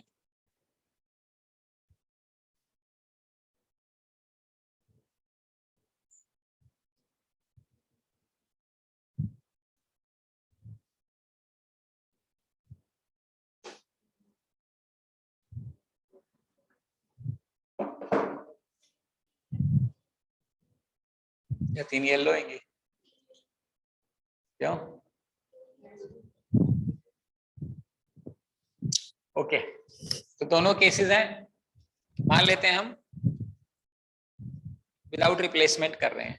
पहली बॉल रेड आई, इसकी क्या प्रोबेबिलिटी है? 4/9, तो निकाला, देखा और बाहर रख दिया। सेकंड बॉल रेड आई, इसकी क्या प्रोबेबिलिटी है? 3/8। थर्ड बॉल रेड आई, उसकी क्या प्रोबेबिलिटी है? और ये तो रेड की है, ब्लू भी चलेगा। पहली बॉल ब्लू है, इसकी क्या प्रोबेबिलिटी है? दूसरी ब्लू है, उसकी क्या प्रोबेबिलिटी है? तीसरी ब्लू है, उसकी क्या प्रोबेबिलिटी है? और पहली बॉल येलो है, उसकी क्या प्रोबेबिलिटी है? 2/9। दूसरी बॉल येलो है, 1/8। तीसरी बॉल येलो है, क्योंकि है ही नहीं तीसरी बॉल। ये किसक में है? विदाउट। ठीक है, अब हम करते हैं विद। पहली बॉल रेड है, उसकी प्रोबेबिलिटी, बॉल देखी वापस रख दी। अगली बॉल रेड है, उसकी प्रोबेबिलिटी 4/9, वापस रख दी ना डब्बे में। तीसरी बॉल रेड है, उसकी प्रोबेबिलिटी, और पहली बॉल येलो है, उसकी ब्लू है, उसकी प्रोबेबिलिटी, दूसरी बॉल ब्लू है, उसकी प्रोबेबिलिटी 3/9। तीसरी बॉल ब्लू है, उसकी प्रोबेबिलिटी, पहली बॉल येलो है, उसकी प्रोबेबिलिटी, दूसरी बॉल येलो है, उसकी प्रोबेबिलिटी, और तीसरी बॉल येलो है, उसकी प्रोबेबिलिटी। बॉल है वहां पे 0-2 है, तो क्या हो गया? देख के वापस भी तो रख रहे हो। तो इसका आंसर बनेगा 4/9 का क्यूब प्लस 3/9 का क्यूब प्लस 2/9 का क्यूब। ये इसकी टोटल प्रोबेबिलिटी है, किसकी? सेम कलर्ड बॉल आने की विद रिप्लेसमेंट। आ रही बात समझ में? ठीक है, तो ये मेजरली 4 टाइप्स के हमारे क्वेश्चंस बनते हैं। इसमें 2-3 चीजें और होती हैं, जैसे odds in favour. Odds in favour क्या होता है? सट्टा लगाते हैं ना। Odds in favour of India winning the match 5:7। Odds of India winning the match is 5:7। इसका क्या मतलब है? इंडिया जीतने की उसकी 5 की संभावना है और हारने की 7 की संभावना। तो India winning the match is 5/12, India losing the match is 7/12। इसको बोलते हैं odds in favour. 7, 5, 12। Odds in favour of India winning is 5/12। अगर मैं बोलूं ऑड्स अगेंस्ट इंडिया, फिर क्या लिखोगे? Odds against India is 7/12। अगर फेवर में 5/12 है तो अगेंस्ट में कितना होगा? 7/12 हमने प्रोबेबिलिटी बना ली। अगर हमें प्रोबेबिलिटी पता है इंडिया के फेवर में 5/12 है और ऑड्स अगेंस्ट 7/12 है, तो ये ऑड्स इन फेवर ऐसा बोलते हैं। ऑड्स इन फेवर 5:7, यानी अगर इंडिया 5 जीतेगी तो 7 हारेगी। ऑड्स अगेंस्ट इंडिया, अगर ऑड्स अगेंस्ट इंडिया 5:7 है तो इसका मतलब बदल जाएगा, यानी इंडिया हारेगी वो 5 है। समझ में आ रहा है क्या कह रहा हूं? Odds in favour of India winning the match is 5:7, यानी इंडिया जीतेगी उसकी probability 5/12। Odds against India winning the match, यानी इंडिया ना जीते इस बात की प्रोबेबिलिटी 5/12 है। Odds in favour, odds against, ये 2 टर्म होती है जो हम यूज करते हैं। ठीक है, ऐसे ही एक चीज होती है जिसको एक्सपेक्टेड वैल्यू बोलते हैं। ये कहां पे यूज होती है? ये जुआ खेलते हैं ना, उसमें काम आती है। कैसीनोज में बहुत यूज होता है। कोई अंदाजा नहीं है। ठीक है, जैसे कि एग्जांपल के तौर पे मान लेते हैं अपन सिंपल सिक्के वाला खेल खेल रहे हैं। तो इसमें मान लो ये है कि सिक्के वाला बोलता है कि अगर हेड्स आ गया ना तो तुम्हें 5 रुपए मिलेंगे, 10 रुपए मिलेंगे, मान लो विन। और अगर टेल्स आया ना तो यू लूज 5 रुपीज। अब आप गए खेल खेलने, इस बात की क्या प्रोबेबिलिटी है? आप कितना पैसा जीतोगे? What is your expected value? मतलब समझ में आ रहा है? अपन ने गेम खेला, बोला चल सिक्का उछालते हैं, टाइम पास करते हैं। अगर हेड आया तो तू 10 रुपए जीतेगा, टेल आया तो तेरे को 5 रुपए मुझे देने पड़ेंगे, तो आप खेल लोगे। समझ में आ रहा है? तो अब एक्सपेक्टेड वैल्यू क्या है, यानी जीतने की क्या उम्मीद है आपकी? हेड आने की प्रोबेबिलिटी क्या है और आपके जीतने की 10, और आप हार भी सकते हो। टेल आने की प्रोबेबिलिटी 1/2, और उसमें कितने पैसे लगेंगे? ये 5 प्लस माइनस 2.5 कितना हो गया? 2.5। यानी आपकी एक्सपेक्टेड वैल्यू जीतने की कितनी है? 2.5 रुपए। अगर मैं कसिनो चला रहा हूं तो मैं एंट्री फीस कितनी रखूंगा? 2.5 रुपए रखूंगा ना।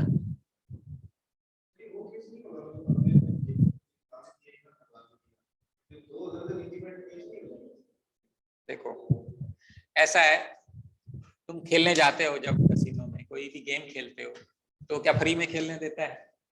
या अगर फ्री में खेलने देगा तो कसिनो एक एंट्री फीस रखता है। मैं कह रहा हूं कि मैं तुम्हें यहाँ गेम खिलाऊंगा।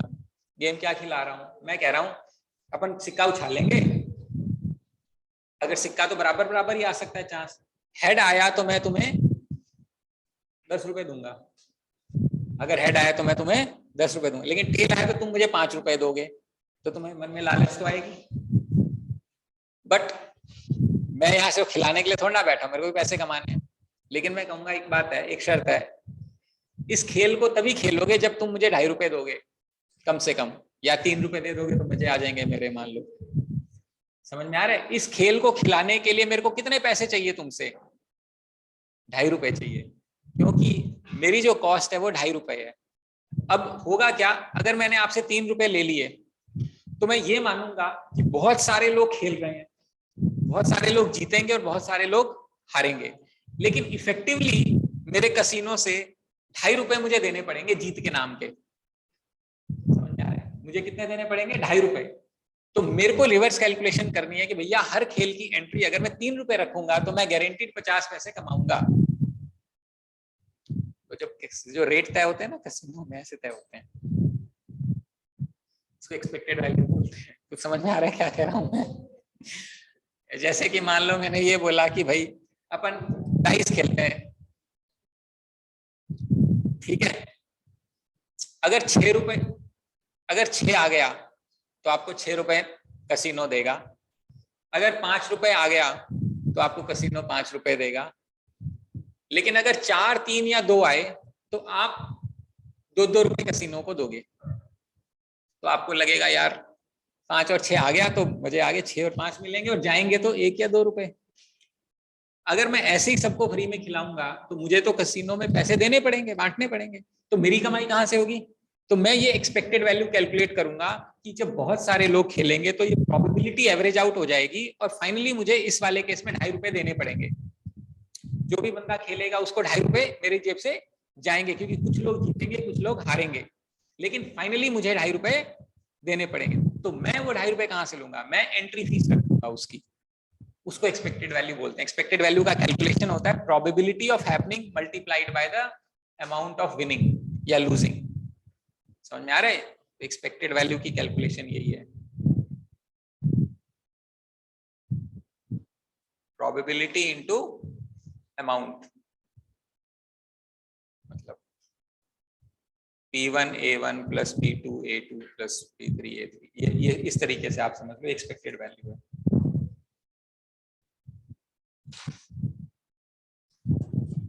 ठीक है, ऐसे ही आपको एक चीज मिलती है conditional probability, probability of A when B has already happened. इसका फॉर्मूला याद कर लेना बस, probability of A and B happening together divided by probability of B, ये कंडीशनल प्रोबेबिलिटी होती है। कंडीशनल प्रोबेबिलिटी में क्या होता है? What is the probability of the first event happening if second event has happened, नहीं, probability of second event when we know that the first event has happened. और conditional base rule होता है what is the probability of the first event if the second event has already happened. ये difference है दोनों का। इसका एक base rule का एक कंप्लीट फॉर्मूला है, वो मैं नहीं बताऊंगा, मतलब नहीं बताऊंगा, मतलब मुझे लगता है समझाना मुश्किल होगा, लेकिन मैं उसका एक एग्जांपल लेके समझा दूंगा। क्वेश्चन लेता हूँ, उसको समझाता हूँ, फिर करेंगे। तो एक कंडीशनल प्रोबेबिलिटी होती है, कंडीशनल प्रोबेबिलिटी होती है probability of trying to find out the second event if the first event has already occurred. पहला इवेंट हो गया, उसको देख के हम इस बात की गेस लगाएं कि दूसरा इवेंट होने की क्या संभावना है। बेस रूल होता है कि सेकंड इवेंट हो गया, अब इस बात की क्या संभावना है कि ये पहले इवेंट से हुआ होगा। मैं एग्जांपल ले लेता हूँ, बेस रूल का एग्जांपल ले लेता हूँ, ये प्रैक्टिकल प्रॉब्लम आती है। मान लेते हैं हमारी 3 मशीनें हैं, मशीन 1, मशीन 2, मशीन 3। इस मशीन में जो डिफेक्टिव प्रोडक्ट बनता है उसकी प्रोबेबिलिटी मान लेते हैं 0.03% है, यानी 1000 में से 3 पीस खराब होते हैं इसके।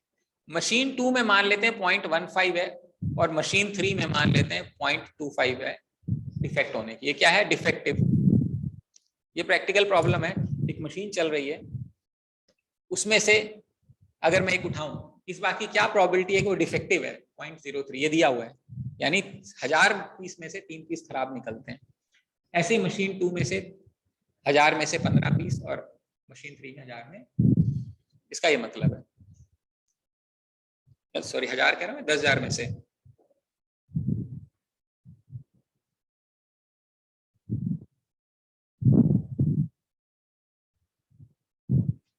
10,000 में से, ठीक है 0.03%, यही बनेगा ना। 10,000 में से 3, तो 3/10,000 गुना में 100, तो 0.03 आएगा। तो 10,000 पीस में से 3 खराब है, 10,000 पीस में से 15 खराब है, 10,000 पीस में से 25 खराब है। अब मान लो ये तीनों नट, मान लो ऐसे मशीन ऐसे चल रही है, मान लेते हैं मशीन 1 का प्रोडक्शन ऐसे आ रहा है, मशीन 2 का प्रोडक्शन इस मशीन से आ रहा है, और मशीन 3 का प्रोडक्शन इस चैनल से, और ये सारे कुछ एक चैनल पे मिल रहे हैं। अब यहाँ पे क्वालिटी वाला बंदा खड़ा है, उसने एक इंसिडेंटली एक नट उठा लिया, मान लो नट बना रहे, उसने वो नट उठाया और देखा, और वो देखा वो डिफेक्टिव था। इस बात की क्या प्रोबेबिलिटी है कि वो सेकंड मशीन से बना होगा, ये फिगर आउट करना बेस रूल है। एक तो ये होता है कि खूब सारे नट हैं, उसमें से मैंने ये उठाया, एक बोल्ट उठाया, और मैंने आपसे पूछा इस बात की क्या प्रोबेबिलिटी है कि ये डिफेक्टिव है, that is probability, basic probability, ठीक है। बेस रूल क्या है, मैंने कोई भी नट उठाया और मुझे पता है कि वो डिफेक्टिव है, इस बात की क्या प्रोबेबिलिटी है कि वो डिफेक्ट जो नट बना है वो पहली मशीन से बना होगा, इसको निकालना बेस रूल बोलते हैं। यहां तक बात समझ में आती है? उसको कैसे करेंगे ये समझते हैं। बेसिकली हमें डिफेक्ट कौन सी मशीन से चाहिए, फर्स्ट से या सेकंड से? मान लो सेकंड से चाहिए, ठीक है। पहले मशीन हमने, अब प्रोबेबिलिटी का बेसिक फॉर्मूला क्या है, favourable divided by total. Total defective होने की क्या प्रोबेबिलिटी है, यहां से 0.03 है, लेकिन फर्स्ट मशीन से आएगी, मतलब वो उठाया, पहली मशीन से उठाया, वो हमें क्या पता पहली दूसरी किसी भी मशीन से उठा सकता है, तो 1/3 ऑफ 0.03, ये क्या है डिफेक्ट, मतलब मैं ये क्या, मैंने कहा एक नट उठाया, वो डिफेक्टिव होगा फर्स्ट मशीन से, उसकी क्या प्रोबेबिलिटी है उसकी है, और जो हमने उठाया वो डिफेक्टिव हो सेकंड मशीन से, उसकी क्या प्रोबेबिलिटी है, और जो उठाया वो थर्ड मशीन से डिफेक्ट है, उसकी क्या प्रोबेबिलिटी है। ये समझ में आ रहा है? क्या निकाला क्या डिनोमिनेटर में, probability that the net is defective. समझ में आ रहा है? प्रोबेबिलिटी दैट, मतलब खूब सारे चल रहे, मैंने उठाया, इस बात की क्या संभावना है कि वो पहली मशीन से डिफेक्टिव होगा, ये डिनोमिनेटर। लेकिन हमें क्या चाहिए, हमें अब पता है कि वो डिफेक्टिव है, इस बात से चाहिए कि वो सेकंड मशीन से आया होगा, यानी मेरा फेवरेबल केस क्या है यहाँ पे, सेकंड मशीन की प्रोबेबिलिटी क्या है, बस ये आपकी प्रोबेबिलिटी बनेगी, ये बेस रूल है। टोटल प्रोबेबिलिटी, उसमें हमें जो फेवरेबल प्रोबेबिलिटी है वो दोनों ये प्रोबेबिलिटी की प्रोबेबिलिटी का रेशियो है in a sense, total probability of it being defective denominator में, it being defective from second machine का जो प्रोबेबिलिटी है वो न्यूमरेटर में, ये आंसर होगा आपका, ठीक है। एक और एग्जांपल लेता हूँ, समझाता हूँ एक और डिटेल में, बट ये एग्जाम टाइप का क्वेश्चन है,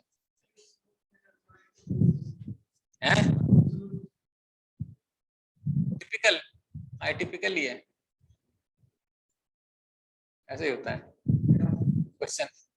मान लेते हैं मेरे पास एक पर्स है, उसमें 2 पॉकेट हैं, पॉकेट 1 पॉकेट 2।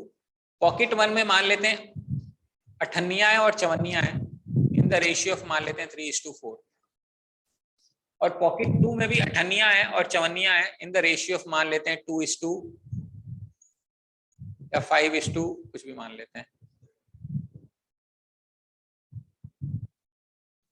मान लेते हैं 5:3, ठीक है। अगर मैं आपसे पूछूं कि आप गए, आपने एक सिक्का उठाया, इस बात की क्या प्रोबेबिलिटी है कि जो सिक्का उठाया वो 25 पैसे का था। समझ में आ रहा है क्वेश्चन? एक पर्स है, पर्स में 2 पॉकेट हैं, उन दोनों पॉकेट में अठन्नियां और चवन्नियां रखी हैं, अठन्नियां और चवन्नियां का रेशियो 3:4 है और 5:3 है। आप गए, रैंडमली गए, आपने पर्स उठाया, आपने एक पॉकेट खोली और एक सिक्का निकाला, ये एक्टिविटी है। इस बात की क्या प्रोबेबिलिटी है, यानी इस बात की क्या संभावना है कि जो सिक्का आपने निकाला वो अठन्नी थी। ये क्वेश्चन हो सकता है, this is a question of normal probability. समझ में आ रहा है क्या कह रहा हूँ? नॉर्मल प्रोबेबिलिटी का क्या, आप गए, आपने पर्स दिया, उस पर्स में से एक पॉकेट लिया, उस पॉकेट में से एक सिक्का निकाला, इस बात की क्या प्रोबेबिलिटी है कि वो सिक्का 50 पैसे का था? इसको कैसे करेंगे? आप पहले जाओगे, या तो ये चूज करोगे या तो जी हमें तो पता नहीं कौन सा चूज, मान लेते हैं आपने ये चूज किया, इसको चूज करने की प्रोबेबिलिटी हाफ, पहला पॉकेट चुनोगे, इस बात की क्या संभावना है? आधी। उसमें से तुमने एक सिक्का निकाला और वो सिक्का अठन्नी हो, उसकी क्या संभावना है? कितने कितने सिक्के हैं मान लो उसमें? 7 सिक्के हैं, उसमें से काम के कितने हैं? 3। तो अगर 7 में से सिक्का उठा लोगे तो 3/7, ये किसकी प्रोबेबिलिटी है? यू पिकिंग अ अठन्नी। अब ये अठन्नी पहले पॉकेट से आई तो दोनों काम करने पड़ेंगे। पहला काम क्या, पहले गए, पहला काम फर्स्ट पॉकेट चूज करना एंड उसमें से एक सिक्का निकालना। पहला पॉकेट चूज करने की प्रोबेबिलिटी हाफ, उसमें से अठन्नी निकालने की प्रोबेबिलिटी 3/7। दोनों काम करोगे तभी वो अठन्नी पहले पॉकेट से आएगी। और एडिशन होगा। आप दूसरा भी तो चूज कर सकते थे, दूसरा पॉकेट चूज करने की प्रोबेबिलिटी हाफ होती और उसमें से अठन्नी निकालने की प्रोबेबिलिटी, और दोनों काम करना पड़ता। This is what, this is the probability of you picking up अ 50 पैसा कॉइन फ्रॉम ए पॉकेट। ये उसका आंसर है। समझ में आ रहा है? एक बैग है, उसमें 2 पॉकेट है, दोनों पॉकेट में अठन्नी चवन्नी है, आप गए और आपने एक सिक्का उठाया, इस बात की क्या संभावना है, इस बात की क्या प्रोबेबिलिटी है कि that it is a that you are picking up a 50 पैसा coin. It is the question of normal probability, normal जो हम करते हैं। अगर ये कंडीशनल होती, इसमें 2 एक्टिविटी है, पहली एक्टिविटी क्या है, पॉकेट चुनना, और दूसरी एक्टिविटी क्या है, कॉइन निकालना। अब कंडीशनल में क्या होता है, पहली एक्टिविटी पता है, अगर मैं बोलूं कि what is the probability of you picking up अ 50 पैसा coin if it is known to you that you are picking the coin from first pocket। समझ में आ रही बात? अब यहां मुझे क्या पता है, 2 काम है, पहला पॉकेट चुनना, दूसरा पैसा निकालना। अब मैं पूछ रहा हूं 50 पैसे निकालने की क्या प्रोबेबिलिटी, अगर हमें पता है किस बात का, कि जो आपने पैसा निकाला वो पहले पॉकेट से था, तो क्या आंसर आएगा? सीधा सीधा 3/7। क्यों? 100% पता है, बढ़ जाएगी। ये कंडीशनल हो गई। बेस में क्या आएगा, आप गए, आपने एक सिक्का निकाला, आपने सिक्का निकाल के देखा और वो सिक्का अठन्नी था, इस बात की क्या संभावना है कि वो पहले वाले पॉकेट से निकाला होगा आपने? ये बेस है। समझ में आ रहा है? 2 रूल थे, पहले उसमें पॉकेट, इसमें सिक्का। इसमें मैंने सिक्का निकाल लिया और मुझे सिक्के के बारे में कंफर्मेशन है कि सिक्का अठन्नी है, इस बात की प्रोबेबिलिटी बताओ कि ये मैंने पहले वाले पॉकेट से निकाला होगा। ये वही वाला क्वेश्चन आ गया जो मैंने नट बोल्ट वाला। समझ में आ रहा है? नहीं आ रहा? आ रहा है क्या? आ रहा है। अब इसको कैसे करेंगे, पहले तो 50 पैसे निकालने की प्रोबेबिलिटी डिनोमिनेटर में, ये रहा ऊपर किया हुआ है ऑलरेडी। 50 पैसे निकालने की प्रोबेबिलिटी क्या है, हाफ इंटू 3/7 और हाफ इंटू 8/5/7। हमारी फेवरेबल कौन सी है, पहले से या दूसरे से? क्वेश्चन क्या था, what is the probability that it is from the first pocket. तो फर्स्ट पॉकेट पर प्रोबेबिलिटी है, तो न्यूमरेटर में आ जाएगा हाफ इंटू 3/7। ये बेस रूल है। इसकी इसमें डिटेल में कुछ एक्सप्लेनेशन दिए, but this is the simplest way I can explain to you in terms of usage of Bayes rule.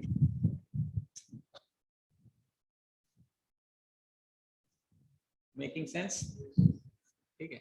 इसके बाद कुछ भी क्वेश्चन बनाए जा सकते हैं डिजाइनिंग पे। फॉर एग्जांपल मान लो मैं एक रैंडम क्वेश्चन ज्योमेट्री पे बना देता हूँ, प्रोबेबिलिटी पे। मान लेते हैं ये मेरा एक सर्कल है, उसका एक रेडियस है, और एक दूसरा सर्कल है, उसका एक और रेडियस है। और मान लेते हैं रैंडमली मैं बोलूं आपको,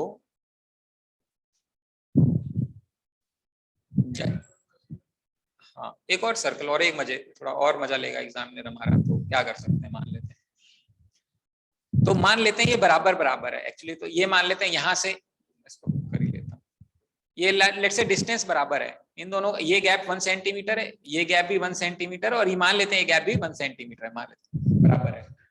हम डार्ट खेल रहे हैं, खोता खोती। इसमें लगा तो 100 नंबर मिलेंगे, इसमें लगा तो 80 मिलेंगे, इसमें लगा तो 50 मिलेंगे। अब आपने डार्ट फेंका, what is the probability of you getting 80 points is the question.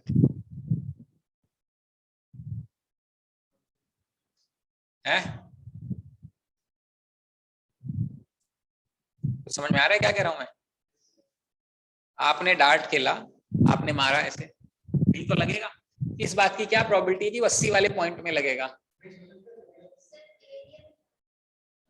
अब हमारे काम का एरिया कौन सा पता है आपको? ये हमारे काम का एरिया है। तो यहाँ पे कहीं पे भी लगा तो मुझे कितने पॉइंट्स मिलेंगे? 80। तो ये मेरे काम का एरिया कितने में से? टोटल में से। तो टोटल केस क्या है मेरा? पाई आर स्क्वायर, रेडियस 3 है ना। और अब मुझे किसका एरिया चाहिए? येलो वाला पोर्शन। कैसे निकलेगा? पूरा में से अंदर वाला माइनस करूं तभी येलो वाला निकलेगा। तो नहीं, पाई 3 का स्क्वायर माइनस पाई, सॉरी, पाई 2 का स्क्वायर माइनस पाई 1 का स्क्वायर। ये मेरा फेवरेट आएगा। एरिया ऑफ पाथ याद है? Outer area minus inner area. Outer area ये बनेगा 4 pi minus 1 pi divided by 9 पाई। तो ये बन जाएगा मेरा 3 pi by 9, incidentally pi by 3। This is the probability of you getting how many marks? 80 points. This is the question. तो probability आ गई 1/3। ठीक है,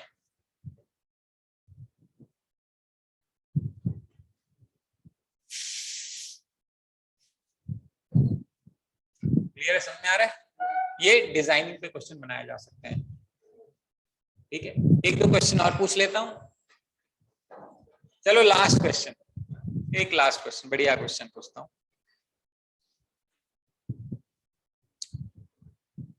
आपने इस पढ़ाई के दौरान बहुत घोर अपराध कर दिए, ठीक?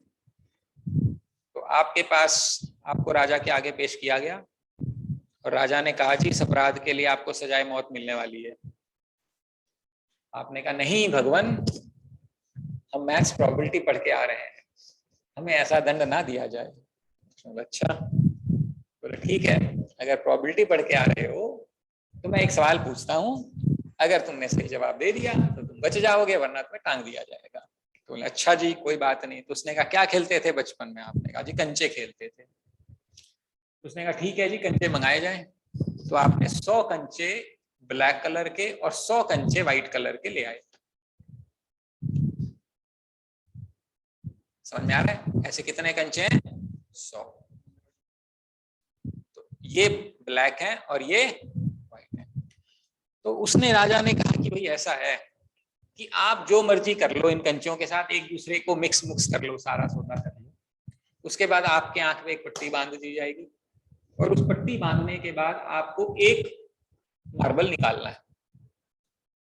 अगर तो वो मार्बल व्हाइट आ गया तो आपको छोड़ देंगे और नहीं तो टांग देंगे। एज्यूमिंग कि आप जीवन जीना चाहते हैं, झगड़ा नहीं हुआ, घर से घर वालों ने नहीं निकाला तुम्हें, तो आप क्या करोगे ताकि आपके जीने का चांस मैक्सिमाइज हो जाए? अब मैं कुछ केसेस एलिमिनेट कर दूं कि सर जीवन मृत्यु का सवाल है, व्हाइट वालों को गर्म कर लेंगे सर, जो गर्म होगा वो उठा लें, हाथी जलेगा, जीवन तो बचेगा। सर व्हाइट वाला ना ऊपर ऊपर डाल देंगे, आंख तो बंद करेंगे तो ऊपर वाला उठा लेंगे। ये भी तो हो सकता है, सोच सकते हो। और वैसे ही अपराध करके चोरी कर लेंगे, क्या ही फर्क पड़ रहा है, जेब में निकाल के बोल देंगे जी भाई। ऐसा कोई केस नहीं है, नॉर्मल आपको फुल मिक्सिंग हो जाएगी उसके बाद। अब आप क्या करोगे कि आपका लाइफ मैक्सिमाइज हो जाए? यानी what is the probability, maximum probability that you will be able to draw a white marble? क्या करोगे बताओ? फिलहाल आपके जीने की क्या संभावना है इस केस में, करंट केस में? 1/2। भाई अगर आपने आंख बंद कर दिया, आपने व्हाइट वाला मर्तबान उठा लिया तो पक्का व्हाइट आ जाएगा, ब्लैक वाला उठा लिया तो पक्का ब्लैक आ जाएगा। तो 50% प्रोबेबिलिटी अभी कैसे बढ़ाओगे इसको? क्या करोगे?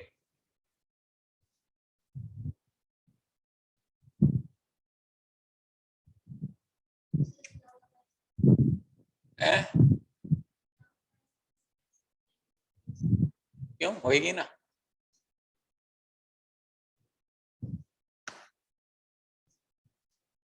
प्रोबेबिलिटी मैक्सिमम कब होगी? जब आपको क्या मिलेगा? कैसे करोगे व्हाइट? है मिनिमाइज करना है और फेवरेबल केस मैक्सिमम यानी वाइट मैक्सिमाइज करना है। आप ये चाहते हो कि वाइट ही निकले या ज्यादा से ज्यादा चांस, कैसे निकलेगा वाइट?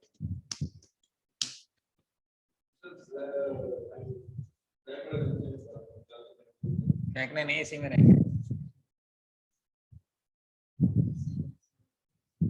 हैं, मिक्स हो जाएंगे। राजा बुद्धू नहीं है, बट इनिशियली जो मर्जी ट्रांसफर करना है वो सब कर रास्ते, इसको उसमें डाल दो, उसको इसमें डाल दो, जो मर्जी करना है कर लो। उसके बाद वो फुल मिक्सिंग हो जाएगी और फिर आपको आंख से बंद करके एक कॉइन निकालना है, एक मतलब मार्बल निकालना है। हाँ एक, मैं पहले ही कह रहा हूँ, इससे अच्छा तो ठंडा कर ले, फ्रिज में रख ले, जो ठंडा होगा उठा लियो। कौन सा जरूरी है कि दो उठाने नहीं दे रहा ना, रूल तो रूल है।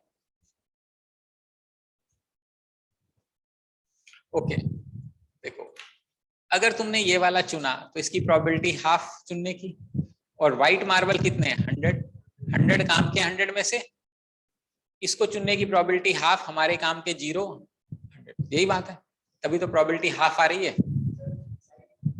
अच्छा उल्टा लिख दिया, कोई नहीं ना, कोई नहीं, ये 0 हो गया, ये 100 हो गया, यही बात है। अब हम क्या चाहते हैं? अच्छा मान लो मैंने आधा इसमें डाल दिया, आधा इसमें डाल दिया, बात बनेगी?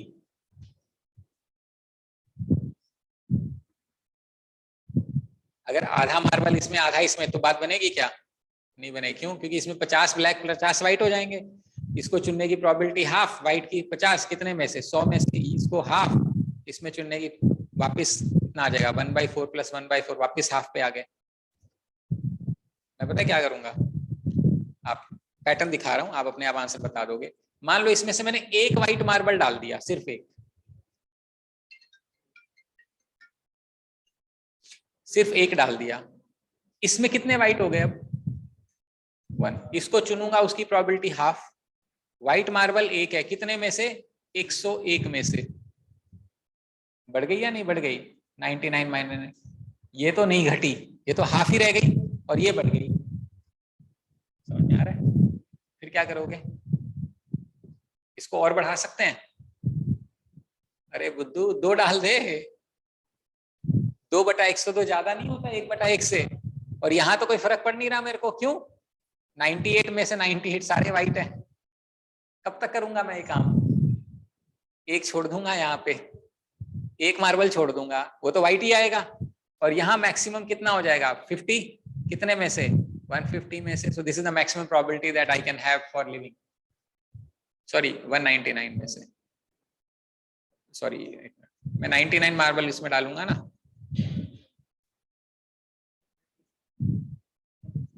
अप्रोक्सीमेटली 75% के आसपास आ जाएगा। So this is the maximum chance that I can live. पल्ले बड़ी बात, क्या क्वेश्चन है ये?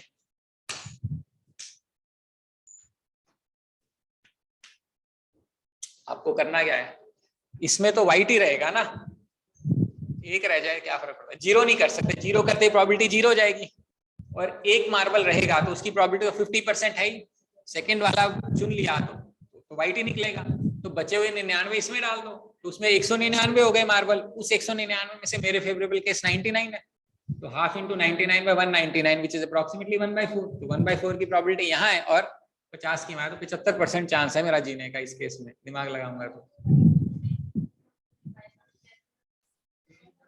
तो प्रोबेबिलिटी तो यही तो होती है कि भाई हो सकता है चुन लो, हो सकता है ना चुनो। हाँ मिक्स हो रहा है, मैं ये कह रहा था ऐसा मत बोलना सर नीचे व्हाइट ब्लैक रख देंगे, ऊपर ऊपर व्हाइट डाल देंगे तो हम ऊपर से उठा लेंगे, वो मिक्सिंग कह रहा था मैं। इसमें जब डालोगे तो मिक्स करना ही पड़ेगा। इसको हम इस तरीके से अप्रोच कर सकते हैं, बताइए एनी प्रॉब्लम्स? समझ में आई class? This will take care of your entire mathematics for CAT 22 batch V1।